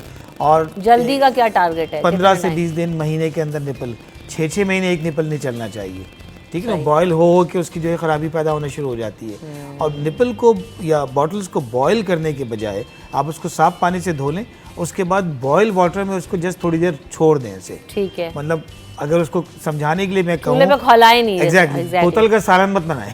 हाँ ठीक, सही। एक और चीज़ आपने भी जिक्र किया कि जी हम जो फीडर्स हैं, अब फीडर्स में होता क्या है कि बहुत ब्रांड्स की और बड़ी बड़ी जो है ना वो महंगी फीडर्स आ गई हैं। मैंने मार्केट में देखा 4-4, 5-5 हज़ार रुपए की फीडर अवेलेबल है from the newborn to 1 year. अब क्या करें जी, आप तो कह रहे हैं कि 15 दिन 10 दिन में फीडर या वो उसका वो जो चेंज कर लें। वो निपल भी ऑलरेडी खुद इतना महंगा है, वो 1500-2000 रुपये का तो खाली उसका वो निपल आ रहा है। तो क्या किस तरह बॉटल चूज़ करनी चाहिए, या आप एक सस्ती बॉटल ले लें और उसको बार बार चेंज कर लें? देखिए, इसमें कोई तबसरा इसलिए नहीं कर सकते किस कि फिर समय वो- सेग्रीगेट नहीं हाँ, कर वो पाती मैं, एक बीइंग कि अ मदर शीशे मुझे की भी मैं बॉटल- कंफ्यूज जाती हूँ। शीशे की बॉटल ज़्यादा बेहतर है, ग्लास बॉटल, उसकी ठीक है। सफाई आसान है, प्लास्टिक के अंदर कंटामिनेशन के इम्कानात ज़्यादा हैं, शीशे में जो है वो स्टेसिस के इम्कानात कम है। निपल मैंने कहा तब्दील कर लें, बहुत महंगे निपल उसकी ज़रूरत नहीं है, दरमियाने दर्जे का। अगर ये भी सारी चीज़ें मजबूरी पे हैं, वरना तो न्यू बॉर्न बेबीज़ को आप कप फीडिंग, स्पून फीडिंग, तमाम चीज़ें कर सकते हैं। बीइंग न्यूनेटोलॉजिस्ट, मैं न्यू बॉर्न बेबीज़ मेरी फील्ड है, तो हम तो अपनी नर्सरीज़ के अंदर जो है वो बेबीज़ को जो है वो सिरिंज से भी फीड करवा देते हैं, चम्मच से भी फीड करवाते हैं। तो ये प्री मैच्योर बेबीज़ की बात मैं कर रहा हूँ। मैच्योर बेबीज़ के अंदर तो बहुत ज़्यादा आसान है, ट्रेनिंग करनी पड़ती है। Basically it's the matter of time कि आप कितना टाइम लगा रहे बच्चों हैं और ट्रेन कैसे कर रहे हैं। जी, जी। तो ये वाली चीज़ें हैं। बैक टू द टॉपिक, अगर पेट दर्द की शिकायत हो बच्चों में, जैसे हम from the newborn till 1 year of age, किस तरह की अलामात से पता लगता है? गैसियस बच्चे होते हैं, कॉलिक होते हैं, उसमें किस तरह की चीज़ें और एहतियात करनी चाहिए? देखिए, शुरू के 3 महीने में तो कॉलिक के इम्कानात ज़्यादा हैं कि वो रात में एक मखसूस टाइम पे रोना शुरू कर देगा। मेल्स के अंदर ज़्यादा है as compare to female baby. ठीक है। ठीक है, तो कॉलिक के लिए भी जो है प्रोबायोटिक ड्रॉप्स जो है वो अकेडमीज़ ने रिकमेंड किए हुए हैं कि ये आप इस्तेमाल कर सकते हैं। हर प्रोबायोटिक इस्तेमाल नहीं कर सकते, सही। न्यू बॉर्न पे वो पर्टिकुलर हैं, लैक्टोबैसिलस रोटैरी के नाम से। ठीक है, वो अवेलेबल है मार्केट में। देसी तरकीबें हो सकती हैं, गर्म कपड़े की सिकाई हो सकता है, थोड़ा सा टमी टाइम उसको दे दें, कांधे पे लेके उसको कर दें, थोड़ा रात में उसको टहला लें, 2-3 महीने इसी तरह गुजर ही जाते हैं। प्रोटेक्टिस के आने से पहले या प्रोबायोटिक ऐसा के ही आने है। से पहले गुजर गया। थोड़े से बड़े बच्चे हैं तो उसमें फिर आपको थोड़ा सा महसूस होता है कि उसकी टमी फूल रही है, उसने गैसेस ज़्यादा पास करना शुरू कर दी, इसका पेट ख़राब होना शुरू हुआ है, स्मेल आना शुरू हो गई पॉटी के अंदर ज़्यादा, एक पंजीनेंट से अजीब सी स्मेल। अपने माँ बता देती है कि डॉक्टर साहब ये यूजुअल नॉर्मल है, यूजुअल नहीं है, यूजुअल से ज़्यादा है। तो फिर आपको उसको वायरल इन्फेक्शन को देखना पड़ता है कि वायरल इन्फेक्शन सस्पेक्ट कर रहे हैं या कोई उसमें खुदा ना खास्ता पेट फूल रहा है, बेबी नज़र आ रहा है लेथार्जिक, और उसमें कोई ब्लड आ गया है पॉटी में, सही। तो ये कंसर्निंग है, फिर ठीक। टेस्ट होना चाहिए। बात वो ये कि आप बच्चों को मॉनिटर करें कि बच्चा जो है ना उसका बिहेवियर क्या है। किसी भी चीज़ में आपको पैटर्न में चेंज नज़र आता है तो उसके ऊपर फौरी तौर पर एक्शन लें, क्योंकि छोटे बच्चे जो है ना वो बहुत ज़्यादा आपकी तवज्जो के वो होते हैं, मुंतज़िर होते हैं और वो तवज्जो चाहते हैं, क्योंकि आपको उनको देखना पड़ता है।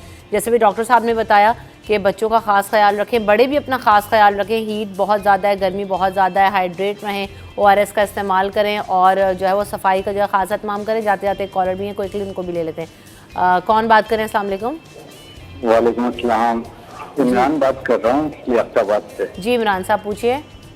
ये बच्चों को लू लग जाती है, बच्चों को लू से बचाने का क्या तरीका है? और मोशन उल्टियाँ गर्मी में बहुत ज्यादा होते हैं ना, ठीक, और बच्चों के पेट में बहुत दर्द है, तो उसके लिए आप बताते हैं कुछ? सही। देखिए, लू से बचाने का तरीका तो यही है कि बिलावजह घर से बाहर ना निकलें।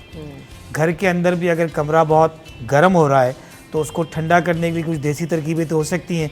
पर्दों को गीला कर दें, ठीक है।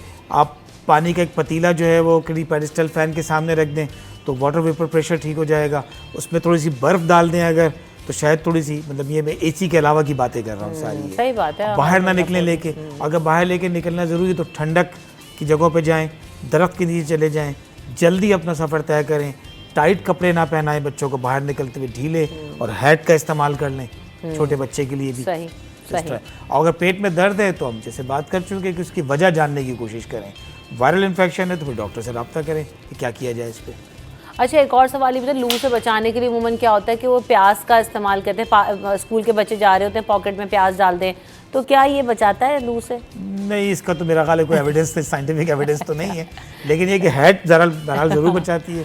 ठीक, हाँ वैसे हेड जो है वो बच्चों को स्कूल गोइंग, अम्ब्रेलास का हमारे रिवाज नहीं है ना, हम अच्छा, वरना umbrella बिल्कुल लेके ऐसे, वरना दुनिया में हम देखते हैं जहाँ पे बहुत ज़्यादा गर्मी हो तो लोग अम्ब्रेलास लेके जाते हैं। तो हमारा इस वक्त मौसम बहुत चेंज हो गया है, तो छतरी का इस्तेमाल भी हम कर सकते हैं, इसमें कोई शर्म की बात नहीं है। आप इंट्रोड्यूस करें बच्चों को, बड़े भी लेके जाएँ। यूनिवर्सिटीज़ में हम भी जब जाया करते थे जी अम्ब्रेला यूज़ करते थे, जामिया कराची में इतना पैदल चलना पड़ता है। तो आप गर्मी से अपने आप को बचाना है वो किसी भी तरीके से बचाएं। Thank you so much doctor Azhar, आपने वक्त दिया। हम यहाँ पे ब्रेक की तरफ बढ़ेंगे, ब्रेक के बाद हाजिर होंगे।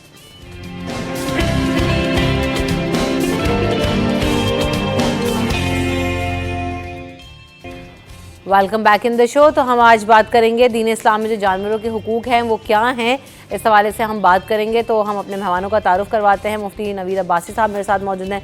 अस्सलाम वालेकुम मुफ्ती साहब, कैसे हैं आप? बिल्कुल खैर, और साथ साथ मेरे साथ सैयद फैसल भी मौजूद हैं। आप एनिमल मोबाइल रेस्क्यूअर हैं और जो हमारे जानवर होते हैं जो कि किसी भी तरह ज़ख्मी हो जाएं या किसी प्रॉब्लम का शिकार हो तो उनको रेस्क्यू करते हैं और किस तरह से काम करते हैं, कैसे सोचा, इन तमाम चीज़ों के बारे में फैसल से भी जानेंगे। अस्सलाम वालेकुम Faisal, welcome to the show. कैसे हैं आप? ठीक हैं माशाल्लाह। तो नवीद साहब, सबसे पहली बात तो बड़ी अहम ज़रूरी ये है कि हम अभी मुख्तलिफ़ हुकूक पर बात करते हैं, चीज़ों पर बात करते हैं, लेकिन यकीनन जानवरों को भी अल्लाह ताला ने मखलूक बनाया है और अल्लाह ताला ने ज़मीन पर उतारा है और उनका बहुत बड़ा बेनिफिट भी है हमारी लाइफ के अंदर, हमारी सोसाइटी, हमारी दुनिया के अंदर। तो उनके क्या हुकूक हैं और उस पर दीन इस्लाम किस तरह से जोर देता है, मैं चाहूँगी कि सबसे पहले आप गुफ्तगू का आगाज़ करें और उस पर रोशनी डालें। नहमदुन सल्ली अला रसूलिल करीम, अम्मा बाद, बिस्मिल्लाहिर्रहमानिर्रहीम। देखिए, जो कुछ ज़मीन में है, जो कुछ आसमानों में है, सब अल्लाह रब्बुल आलमीन ने पैदा किया है। बेशक। और खालिक कायनात जिस तरह हमारा खालिक है, इसी तरीके से वो जानवरों का भी खालिक है। तमाम जानवर उसी ने पैदा किए। कुरान मजीद फ़ुरक़ान हमीद की मुतअद्दिद आयात जानवरों के हवाले से मौजूद हैं और कई सूरतों के नाम जानवरों के नाम पर हैं। इन कुरान मजीद फ़ुरक़ान हमीद की सूरह फ़ातिहा के बाद जो पहली सूरत है बिल्कुल आगाज़ में, सूरह बकरा, वो गाय के नाम पर है। इसी तरीके से सूरतुन नमल है जो चुंटी के नाम पर है, और कुरान मजीद फ़ुरक़ान हमीद में दीगर सूरतें हैं। तो नबी अकरम सल्लल्लाहु अलैहि वसल्लम ने जानवरों के हुकूक को बड़ी वज़ाहत, बड़ी सराहत के साथ बयान किया है। आप इससे अंदाज़ा लगाइए, वो जानवर जो हलाल हैं, वो जानवर जो हराम है, यानी वो जानवर जिनका हम गोश्त खाते हैं और वो जिनका गोश्त नहीं खाते, हर दो तरह के जानवरों के हुकूक को बयान किया गया है। हुज़ूर अकरम सल्लल्लाहु अलैहि वसल्लम ने सहाबा किराम रिदवानुल्लाह ताला अलैहिम अजमईन को ये भी तालीम फरमाई, वो जानवर जिन पर सवारी की जाती है उन पर सवारी करो, और वो जानवर जिन पर सवारी नहीं की जाती उन पर सवारी मत करो। और सवारी के जानवर के आदाब क्या बताए कि सहाबा किराम रिदवानुल्लाह ताला अलैहिम अजमईन, और जब हम ये बात करते हैं ना तो ये नबी अलैहिस्सलाम तरबियत फरमा रहे हैं। कुरान मजीद फ़ुरक़ान हमीद के जो अहकाम नाजिल हो रहे हैं ये तरबियत के लिए हो रहे हैं। तो एक जगह पर सहाबा जो है ना वो अपने घोड़े, ऊँट खड़े करके उन पर बैठे हुए थे और आपस में गपशप लगा रहे थे। तो अल्लाह के रसूल ने इस अमल से मना किया कि जब तुम उनको खड़ा कर दो तो फिर उन पर बैठकर, जिस तरह आजकल हम कुर्सी पर बैठ के गपशप लगाते हैं, जानवरों के ऊपर बैठकर इस तरह से गपशप मत लगाओ, क्योंकि इसकी ममानियत मौजूद है सरात के साथ। इसी तरीके से रसूल अकरम सल्लल्लाहु अलैहि वसल्लम ने जानवरों को लड़ाने से मना किया है। हुजूर अकरम सल्लल्लाहु अलैहि वसल्लम ने, और ये जो मैं रिवायात पेश कर रहा हूँ, ये तमाम तर वो रिवायात हैं जो हमारी मुतून में मौजूद हैं, और नबी अलैहिस्सलाम ने जानवरों को जलाने से मना किया। सहाबा किराम रिदवानुल्लाह ताला अलैहिम अजमईन ने चुंटियों को एक दफ़ा जला दिया। एक बिल था, तो अल्लाह के रसूल सल्लल्लाहु अलैहि वसल्लम तशरीफ़ लाए और आपने फरमाया कि ये तुमने क्या किया, आग का अजाब देने का इख्तियार सिर्फ अल्लाह रब्बुल आलमीन को है। इसी तरीके से आप अंदाज़ा लगाइए कि रसूल खुदा सल्लल्लाहु अलैहि वसल्लम ने एक वाक़या ज़िक्र किया जो हमारे यहाँ कुतुब में मौजूद है कि एक ऐसा आदमी जो कुएं में उतरा और उसको प्यास लगी हुई थी और उसने वहाँ कुएं में उतर कर पानी पिया। जब वो बाहर निकला तो उसने देखा कि एक कुतिया का बच्चा जो छोटा होता है, तो वो कीचड़ में मुंह मार रहा था और उसको शिद्दत की प्यास लगी हुई थी। तो जब उसको देखा तो उस पर उसको रहम आया, और रहम आने के बाद वो दोबारा उतरे और उन्होंने, पुराने ज़माने में पाँव में मोज़ा पहनते थे चमड़े का, वो मोज़ा उतारा और उसमें पानी भरा और उसको मुंह में पकड़ा और दोनों हाथों से कुआं के ऊपर चढ़ के आके उस कुत्ते को पानी पिलाया। तो अल्लाह रब्बुल आलमीन ने उस आदमी की मग़फ़िरत फरमा दी। यानी ये एक छोटा सा अमल है, लेकिन आप देखें कि कुत्ते के हवाले से, मैं उन जानवरों की बात नहीं कर रहा जो हलाल हैं, आज जिस तरीके से मुकाबलाबाजी की जाती है, जिस तरीके से जानवरों पर जुल्म और सितम किया जाता है, ये नबी अलैहिस्सलाम ने सख्ती से मना किया है। इसका शरीयत से कतन दूर दूर ताल्लुक़ नहीं है। मुर्गबाजी की जाती है, यानी दो मुर्गों को लड़ाया जाता है। नबी अलैहिस्सलाम ने बग़ैर किसी वजह के जानवर को पकड़कर कैद करने से मना किया है। जो आजकल हम शौकिया अपने घरों में जो है ना वो परिंदे रख लेते हैं, तो इन परिंदों के हवाले से जो इन पर मजालिम ढाए जाते हैं, बाद लोग जो है वो परिंदों के पर निकाल देते हैं, ये किसी भी तौर पर दुरुस्त नहीं है। आप अंदाज़ा लगाइए कि रसूल खुदा सल्लल्लाहु अलैहि वसल्लम ने वो जानवर जो वाशी हैं, जो इंसान को नुकसान पहुंचाते हैं, उनको भी जो मारने का कहा है, तो उनको भी तरीके से कत्ल किया जाएगा, न ये कि आप उनको बेतरीका जो है वो कत्ल करें। जानवर को ज़बह करना है, जैसा कि ये जाहिर है कि आजकल कुर्बानी का सीज़न जो है ना वो आने वाला है, जानवर मंडियों में आ गए, तो जानवर को जो ज़बह करना है, ज़बह के अहकाम भी कुरान मजीद फुरक़ान हमीद ने, रसूल खुदा सल्लल्लाहु अलैहि वसल्लम ने मना फरमाए। झटके के साथ ज़बह करने से मना किया है, जानवर को तकलीफ दे के उसको, बल्कि यहाँ तक देखिए कि छुरी पहले से तेज़ की जाए। यहाँ तक बताया गया है कि एक जानवर को दूसरे जानवर के सामने ज़बह न करो। ये जो कसाई लोग करते हैं और जो जानवर ज़बह करवाते हैं बकरा ईद के मौका पर, मैं ये गुजारिश करूँगा कि वो जानवर को ठंडा होने दिया करें। कसाई क्या करता है कि फ़ौरन छुरी चलाता है पूरी की पूरी, ताकि वो उसका काम जल्दी हो जाए, और उनकी तो मुकाबलाबाजी होती है कि शाम को उन्होंने ज़्यादा पैसे कमाने। शरीयत का उसूल ये नहीं है कि कोई कसाई ज़्यादा पैसे कमाए, बल्कि असल ये है कि अल्लाह रब्बुल आलमीन की रज़ा मिले, और वो रज़ा हमें तब मुयस्सर आ सकती है कि जब हम उस जानवर को हुस्ने सुलूक के साथ ज़बह करें। और यानी ज़बह से भी बताया गया ना कि किस तरह से ख्याल रखना है, कितना आपको अहकामात जारी किए गए कि जो आप जानवर जिसको लाते हैं ज़िबा करने के लिए, उसके भी कितने जो है ना बताया गया तरीका था, उस पर भी हम बात करेंगे। लेकिन जो है वो फैसल से भी बात करते हैं। जो बातें आप कर रहे हैं वो फैसल, मुझे ऐसा लग रहा है कि वो कुछ हद तक जो है वो इम्प्लीमेंट करते हुए दिखाई देते हैं। फैसल, आप क्या करते हैं? जानवरों से मोहब्बत है, शौक़ है, या जो है ना वो किस तरह से जो है ना वो आपने सोचा कि मुझे मोबाइल रेस्क्यू करना चाहिए एनिमल्स को? देखिए, ये एक एहसास होता है, और 98% लोगों में तो वह एहसास ही नहीं है, 2% में है। मेरा जो काम है वो एक खाना रोज़ाना के नाम से for human and for animals है। लोगों के लिए भी सफ़ेद पोश लोगों से खाना पकवा के लोगों के घरों में देता हूँ, और एनिमल्स को भी फूड सप्लाई करता हूँ।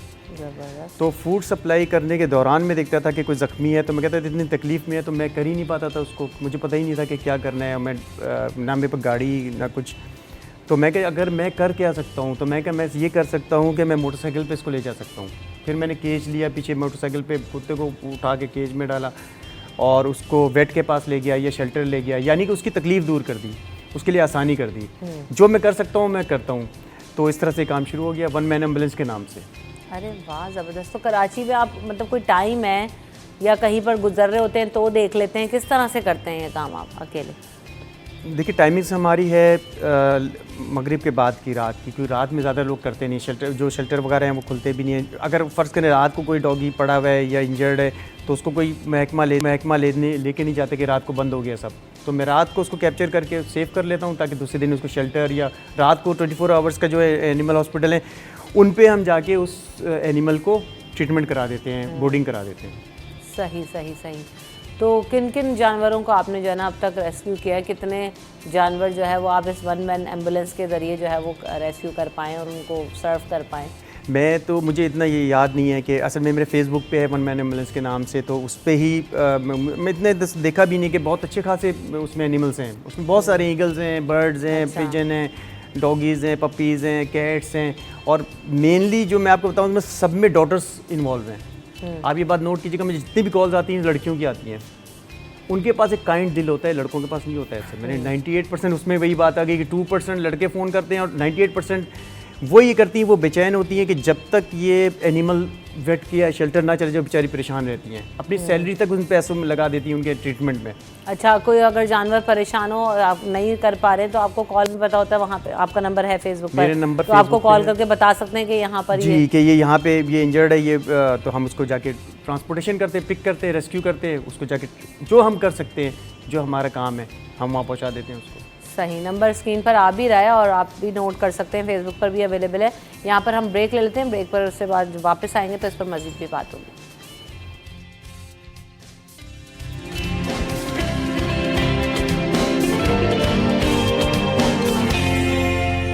Welcome back in city H N. बात हो रही है जानवरों के हुकूक के हवाले से, और ये भी हमें कंसिडर ज़रूर करना है कि इस वक्त जितनी गर्मी है और हम सब क्योंकि हम बहुत अरसे से इस प्रैक्टिस को देखते हैं कि हमारे घरों में चिड़ियों के लिए कूंडे होते हैं जिसमें हम बाजरा रखते हैं, पानी रखते हैं, छतों पर रखते हैं, घर के बाहर रखते हैं। तो इसके साथ साथ जो है ना वो किस तरह से और ख्याल करना चाहिए और हम क्या कर सकते हैं, इस पर भी बात करेंगे। तो फैसल, जो परिंदे वगैरह आ रहे होते हैं, जानवर, जैसे अभी मुफ्ती साहब ने भी जिक्र किया कि कुत्ता प्यासा था, बिल्ली है, और कितने जानवर घूम रहे होते हैं, तो उनको इस वक्त किस चीज़ की ज़रूरत होती है और हम एज अ पर्सन क्या कर सकते हैं सब घरों में? जब कुछ भी नहीं कर सकते हैं ना, तो एक कॉल कर सकते हैं हमें वन मैन एम्बुलेंस को कि भाई वो आप फिर नेकी में शामिल हो गए, आपका हिस्सा शामिल हो गया। आप परेशान हुए क्योंकि आप कुछ भी नहीं कर सकते, बाकी काम वेट पे ले जाना, शेल्टर पे ले जाना, सारा हमारा काम है। देखिए, आपको कभी कोई मुसीबत या आती है तो लोग आपको बोलते हैं, जब वो मुसीबत चली जाती है कि यार तुमने कोई नेकी की होगी, यार कोई नेकी काम आ गई, तो वो यही नेकी, छोटी छोटी नेकियां होती हैं जो काम आ जाती हैं। तो ये है कि इसमें करना चाहिए। दूसरा ये कि पैदा करने वाला ही मारने का हकदार है, आपको नहीं मारना चाहिए। आप ज़ख्मी कुत्ते को मार रहे हैं, कर रहे हैं, वो कर रहे हैं, वो गलत है। और दूसरा ये कि फूड, जो आपने पानी का बोला, तो पानी की बॉल रखने में क्या जा रहा है? पानी की बॉल रख के तो देखें, थोड़ी देर देखें उसको कि चिड़िया किस तरह आती है, कौवे किस तरह आते हैं, क्या खाते हैं, क्या पीते हैं, आपको क्या जा रहा है। लेकिन ये सदका जारिया है, या आप अपने महरूमीन के लिए उनके नाम पे कर दें कि आप दुनिया में उनके लिए कुछ नहीं कर सके, तो जब उनकी इंतकाल के बाद आप सदका जारिया बन जाएं। आप छोटी निके करें, उनके नाम कर दें, बंडल उनके बढ़ते जाएंगे, वो जन्नत में चले जाएंगे इंशाल्लाह। इंशाल्लाह, बिल्कुल ऐसा ही है। वाकई ये बहुत बड़ा सदका जारिया है कि आप उनके खाने का, उनकी चीज़ों का एहतमाम करें। तो मुफ्ती साहब, इस हवाले से भी क्या जो है ना प्रोटोकॉल होने चाहिए? देखिए, वो जानवर जो तकलीफ़ देते हैं, जैसे मतलब मैं आपको मामूली सी बात बताता हूँ कि सर में जूं है, तो जाहिर है कि जब बच्ची के सर में होती है, घर में किसी के, तो उसको निकाल के मारा जाता है। लेकिन देखिए, उसका भी आके बयान किया गया कि उसको निकाल कर जलाओ मत, खट मलें, तो ये तकलीफ़ दे चीज़ है, लेकिन इसको जलाने से मना किया गया। आप स्प्रे, दीगर चीज़ें इस्तेमाल करके अपन, चूँकि असल में देखिए मकसूद क्या है, ये तमाम तर जानवर अल्लाह ने जो पैदा किए, ये इंसान के लिए पैदा किए। इंसान इनसे खिदमत ले, कुछ जानवरों पर वो सवारी करता है, कुछ जानवर ज़बह करके वो खाता है, कुछ जानवर इंसान को माहौल फराम कर रहे होते हैं। यानी आप देखिए कि ये जानवर जो कीड़े मकोड़े दीगर चीज़ें खाते हैं, अगर ये जानवर न हो तो वो कीड़े मकोड़े तो इंसान का जीना आराम कर दें। तो बुनियादी तौर पर ये तमाम तर चीज़ें इंसान की खिदमत के लिए, तो इंसान की खिदमत के लिए तो अब खिदमत जिससे ली जाती है, तो खिदमत लेने का तरीका है, आपके यहाँ चैनल के दरवाजे पर जो चौकीदार है, अगर आप उससे 24 घंटे की खिदमत लेंगे तो वो दूसरे दिन बीमार पड़ जाएगा। आपने तरीका कार करना है, इंटरनेशनल लॉज को फॉलो करना है कि भाई इसने 8 घंटे ड्यूटी करनी है, इसने इतने घंटे करनी है, ताकि वो आराम भी करे, बच्चों को भी वक्त दे। इसी तरीके से जो जानवर हैं उनके हवाले से आपने ख्याल करना है कि जनाब इनको हमने लड़ाना नहीं है, इनकी हमने दौड़ नहीं करवानी। देखिए, घुड़ दौड़ की इजाज़त है वो भी उस वक्त कि जब उन पर शर्त न लगी हो। यहाँ शराइत तय करके, शर्तें लगा के जानवरों को जो है ना वो दौड़ाया जाता है। घोड़ों को ये भी हराम है, और इसके अलावा जो है ना वो बैल है, गाय है, इसके ऊपर सवारी करने से शरीयत ने मना किया है। देखिए जो जानवर अल्लाह रब्बुल आलमीन के नाम पर निशान लगा दिया जाए, कुर्बानी का जानवर, वो आयतुम मिन आयतिल्लाह, यानी वो अल्लाह की निशानी है। जो हज के मौका पर जानवरों को निशान ज़दा करते हैं, फिर उनसे खिदमत लेना भी जो है ना वो मना किया गया। यहाँ मैं एक अहम बात करना चाहता हूँ आखिर में, जो जुल्म आपके शहर में रवा रखा जाता है ना, वो ये देखिए, कुत्ता अगर पागल हो गया, तकलीफ देता है, लोगों को, बच्चों को काटता है, तो जाहिर है कि इंसान को महफूज रखना बुनियादी मकसद है। तो उसके लिए महकमा जात मौजूद हैं, वो उन कुत्तों को पकड़ के ले जाएं और उसका एक प्रॉपर तरीक़ाकार है जो उनका, उसको वो फॉलो करें। लेकिन यहाँ ये नहीं होता, यहाँ उनको बेलगाम छोड़ दिया जाता है। अब एक आदमी का बच्चा अगर किसी ने काटा तो वो फिर जब कुत्ते को मारने के लिए दौड़ेगा तो वो अपने तरीके से मारेगा, फिर वो पूरे मोहल्ले में गंदगी होगी, पूरे रोड पे गंदगी होगी, बदबू फैलेगी, बीमारियां फैलेंगी। तो इन चीज़ों को जो महकमा जात इस हवाले से काम कर रहे हैं उनको जो है ना वो प्रॉपर तरीके से चलना चाहिए। और मैं एक बात करना चाहता हूँ, यहाँ इस शहर में हज़ारों की तादाद में, बल्कि मैं लाखों कहूँ तो शायद जो है ना वो मुबालगा नहीं होगा, भैंसें मौजूद हैं। यहाँ जो जुल्म किया जाता है, भैंस का बच्चा पैदा होते ही उसको ज़बह कर दिया जाता है उसके सामने, बछड़ा। ये कहाँ लिखा हुआ है? किस कायदे कानून के तहत आप ज़बह करते हो? उसको ज़बह करके फिर ये कि उसको बकरे के गोश्त के तौर पर जो है ना वो मार्केट में फैला दिया जाता है। क्यों? ताकि हम उस भैंस से ज़्यादा दूध हासिल करें। फिर उसके बाद उनको इंजेक्शन लगाए जाते हैं और वो इंजेक्शन शहर में बीमारियों का सबब बनते हैं। और उस जानवर पर जो तकलीफ गुजरती है, उस भैंस से जाके पूछिए, अगर उसके पास जुबान हाल हो तो वो बताए कि मेरे साथ क्या मजालिम जो है ना वो तोड़े जा रहे हैं। जो दूध वो दे सकती है आसानी से, आप उसको चारा दें, उसके बदले उससे दूध लें। ये ज्यादा मुनाफा कमाने के लिए आप जो है ना वो शहर में बीमारियां फैला रहे हैं। और इस पर जो मुतय्यन महकमा जाते हैं वो रिश्वत खोरी ना करें, वो 2 नंबर ही ना करें, बल्कि इससे देखिए इसके असरात क्या होते हैं। शहर में अब औरतों के हमल ज़ाया हो जाते हैं, वो दूध पीती हैं, ज़ाहिर है डॉक्टर कहता है दूध पियो, वो वाला दूध पिएंगी तो वो दूध तो मुज़र सेहत है, वो सेहत के लिए अच्छा नहीं है। तो ये चीज़ें हमें पेश नज़र रखनी चाहिए। इस तरीके से चिड़िया घर में आपने लाके शेर बंद कर दिया, आपने लाके रीछ बंद कर दिया, उसको तो खुली फजा चाहिए। वो खुली फजा में हाथी का देखा था ना कि हमारे जू में क्या हुआ था, तो हमारे बेदर्दी से लाहौर के चिड़िया घर में, कराची के चिड़िया घर में जानवर मर जाते हैं। मरने के बाद उन पर जो है ना वो लाखों रुपए लगा के हम तहकीक कर रहे होते हैं, ये मरा क्यों? और भाई सबको पता है कि जब उसको आप गैर फितरी माहौल देंगे तो वो उसमें जिंदा नहीं रह सकेगा। इंसान को आप जो है ना वो चांद पर पहुंचा दें, वहां वो जिंदा रहेगा? नहीं रहेगा। आप समंदर की तह में कितने दिन जिंदा रहेगा इंसान? तो उसका एक प्रोटोकॉल है, उसको फॉलो करना चाहिए। इन चीजों को पेश नजर रखना चाहिए। हम ये नहीं समझ रहे कि हमें जवाबदेह होना है, हम ये समझ रहे हैं जवाबदेही नहीं होगी, तो इसलिए हम ये सब कुछ कर। अच्छा, हमें कॉलर भी है, मुफ्ती साहब उसको शामिल कर लेते हैं। अस्सलाम वालेकुम। हेलो, अस्सलाम वालेकुम। वालेकुम सलाम। कौन साहब हैं और क्या पूछना चाह रहे हैं? जी, जमशेद बात कर रहा हूँ, गुलशन अदीद से। जी जमशेद साहब पूछिए। ये पूछना था मुफ्ती साहब से कि मैंने असल में तोते वोते लिए हुए हैं, तोते लेके जो बेचना होता है बंदा जो इसका कारोबार करता है, मौलवी साहब से पूछना है कि ये सही है कि नहीं है इस्लामी तरीके से? ठीक। देखिए, गुजारिश ये है कि लोग तोते घरों में रखते हैं, पालते हैं, तो हम इसको हराम तो नहीं कहते, लेकिन ये नापसंदीदा अमल है। अगर आप उनको प्रॉपर तरीके से ग़ज़ा फ़राहम कर रहे हैं और वो इस माहौल में, देखिए आज़ादी की कदर जो है ना वो हमें करनी चाहिए। हम अगर किसी मुल्क में हो, जैसे आजकल इंडिया में मुसलमान बसते हैं, या आप देख लें फ़लस्तीन में क्या कुछ जुल्म हो रहा है, हम तो जानवरों के हुकूक बयान कर रहे हैं, वहाँ इंसानों पर मजालिम ढाए जा रहे हैं और इंसानों के बच्चों को कत्ल किया जा रहा है, मुसलमान बच्चे बेदर्दी से शहीद किए जा रहे हैं। तो जब हम ऐसे माहौल में होते हैं ना, जब कैद हों, जब किसी के ज़ेरे साया हों, ज़ेरे नगी हों, तो हम परवरिश उस तरीके से नहीं पा सकते जिस तरीके से एक आज़ाद इंसान पाता है। तो तोते के लिए माहौल ये है कि वो जंगल में घूमे, वो आज़ाद फ़ज़ा में सांस ले। तो जब आप उसको पिंजरे में कैद करेंगे तो उसकी उम्र भी घटेगी, तमाम तर चीज़ें होंगी। तो जो हमारी इस वक्त माहौलियाती आलूदगी है, उसका भी एक सबब ये है कि हमने माहौल में रहने वाले परिंदों को, माहौल में रहने वाले जानवरों को, उन एनिमल्स को हमने क्या कर दिया? कैद कर दिया अपनी खुशी के लिए। लोगों ने, आपने तो चिड़ियाघर की बात की, घरों में 5-5, 10-10 शेर पाल रखें। ये कहाँ लिखा हुआ है? आप उनको उस माहौल में छोड़ें कि जिस माहौल में वो रहने के आदी हैं, और जब वो जिस माहौल में रहने के आदी हैं वहाँ रहेंगे तो आपके जंगलों की भी हिफाजत होगी, कई तरह की बुराइयों से आप महफूज हो जाएंगे। और ख़ास तौर पर आखिर में मैं ये कहना चाहता हूँ कि बकरा ईद है, मंडी लगी होती है, मंडियों में जो जानवरों के साथ सलूक किया जाता है, जिस तरीके से आप देखें कि जानवर को, हलाल जानवर जिसका हम गोश्त खाएंगे, जिसको अल्लाह के नाम पर ज़बह करेंगे, उसको किस तरीके से धकेल कर गाड़ी के अंदर फेंका जाता है और नीचे उतारा जाता है। और कई जानवरों की टांगें टूट जाती हैं, कई जानवर जो है ना वो भाग जाते हैं। वो कहते हैं जी ये जानवर जो है ना वो काबू में नहीं आ रहा। असल में आप जब गैर फितरी तरीके से उसके साथ सलूक करेंगे तो वो बेकाबू होगा। उसको जो वहां पर लोग खरीदने वाले, और मजे की बात ये 50-50 लोग खरीदने जाते हैं। भाई आप तरीके से 2 आदमी जाओ, पसंद करो, खरीद कर ले आओ, जानवर के साथ लेकिन आप जी इंसानों जैसा उसको सलूक तरीके से करें। लेकर आएं और उसका ख्याल रखें। इस पर मजीद भी बात करेंगे। कोई ब्रेक लेते हैं, ब्रेक के बाद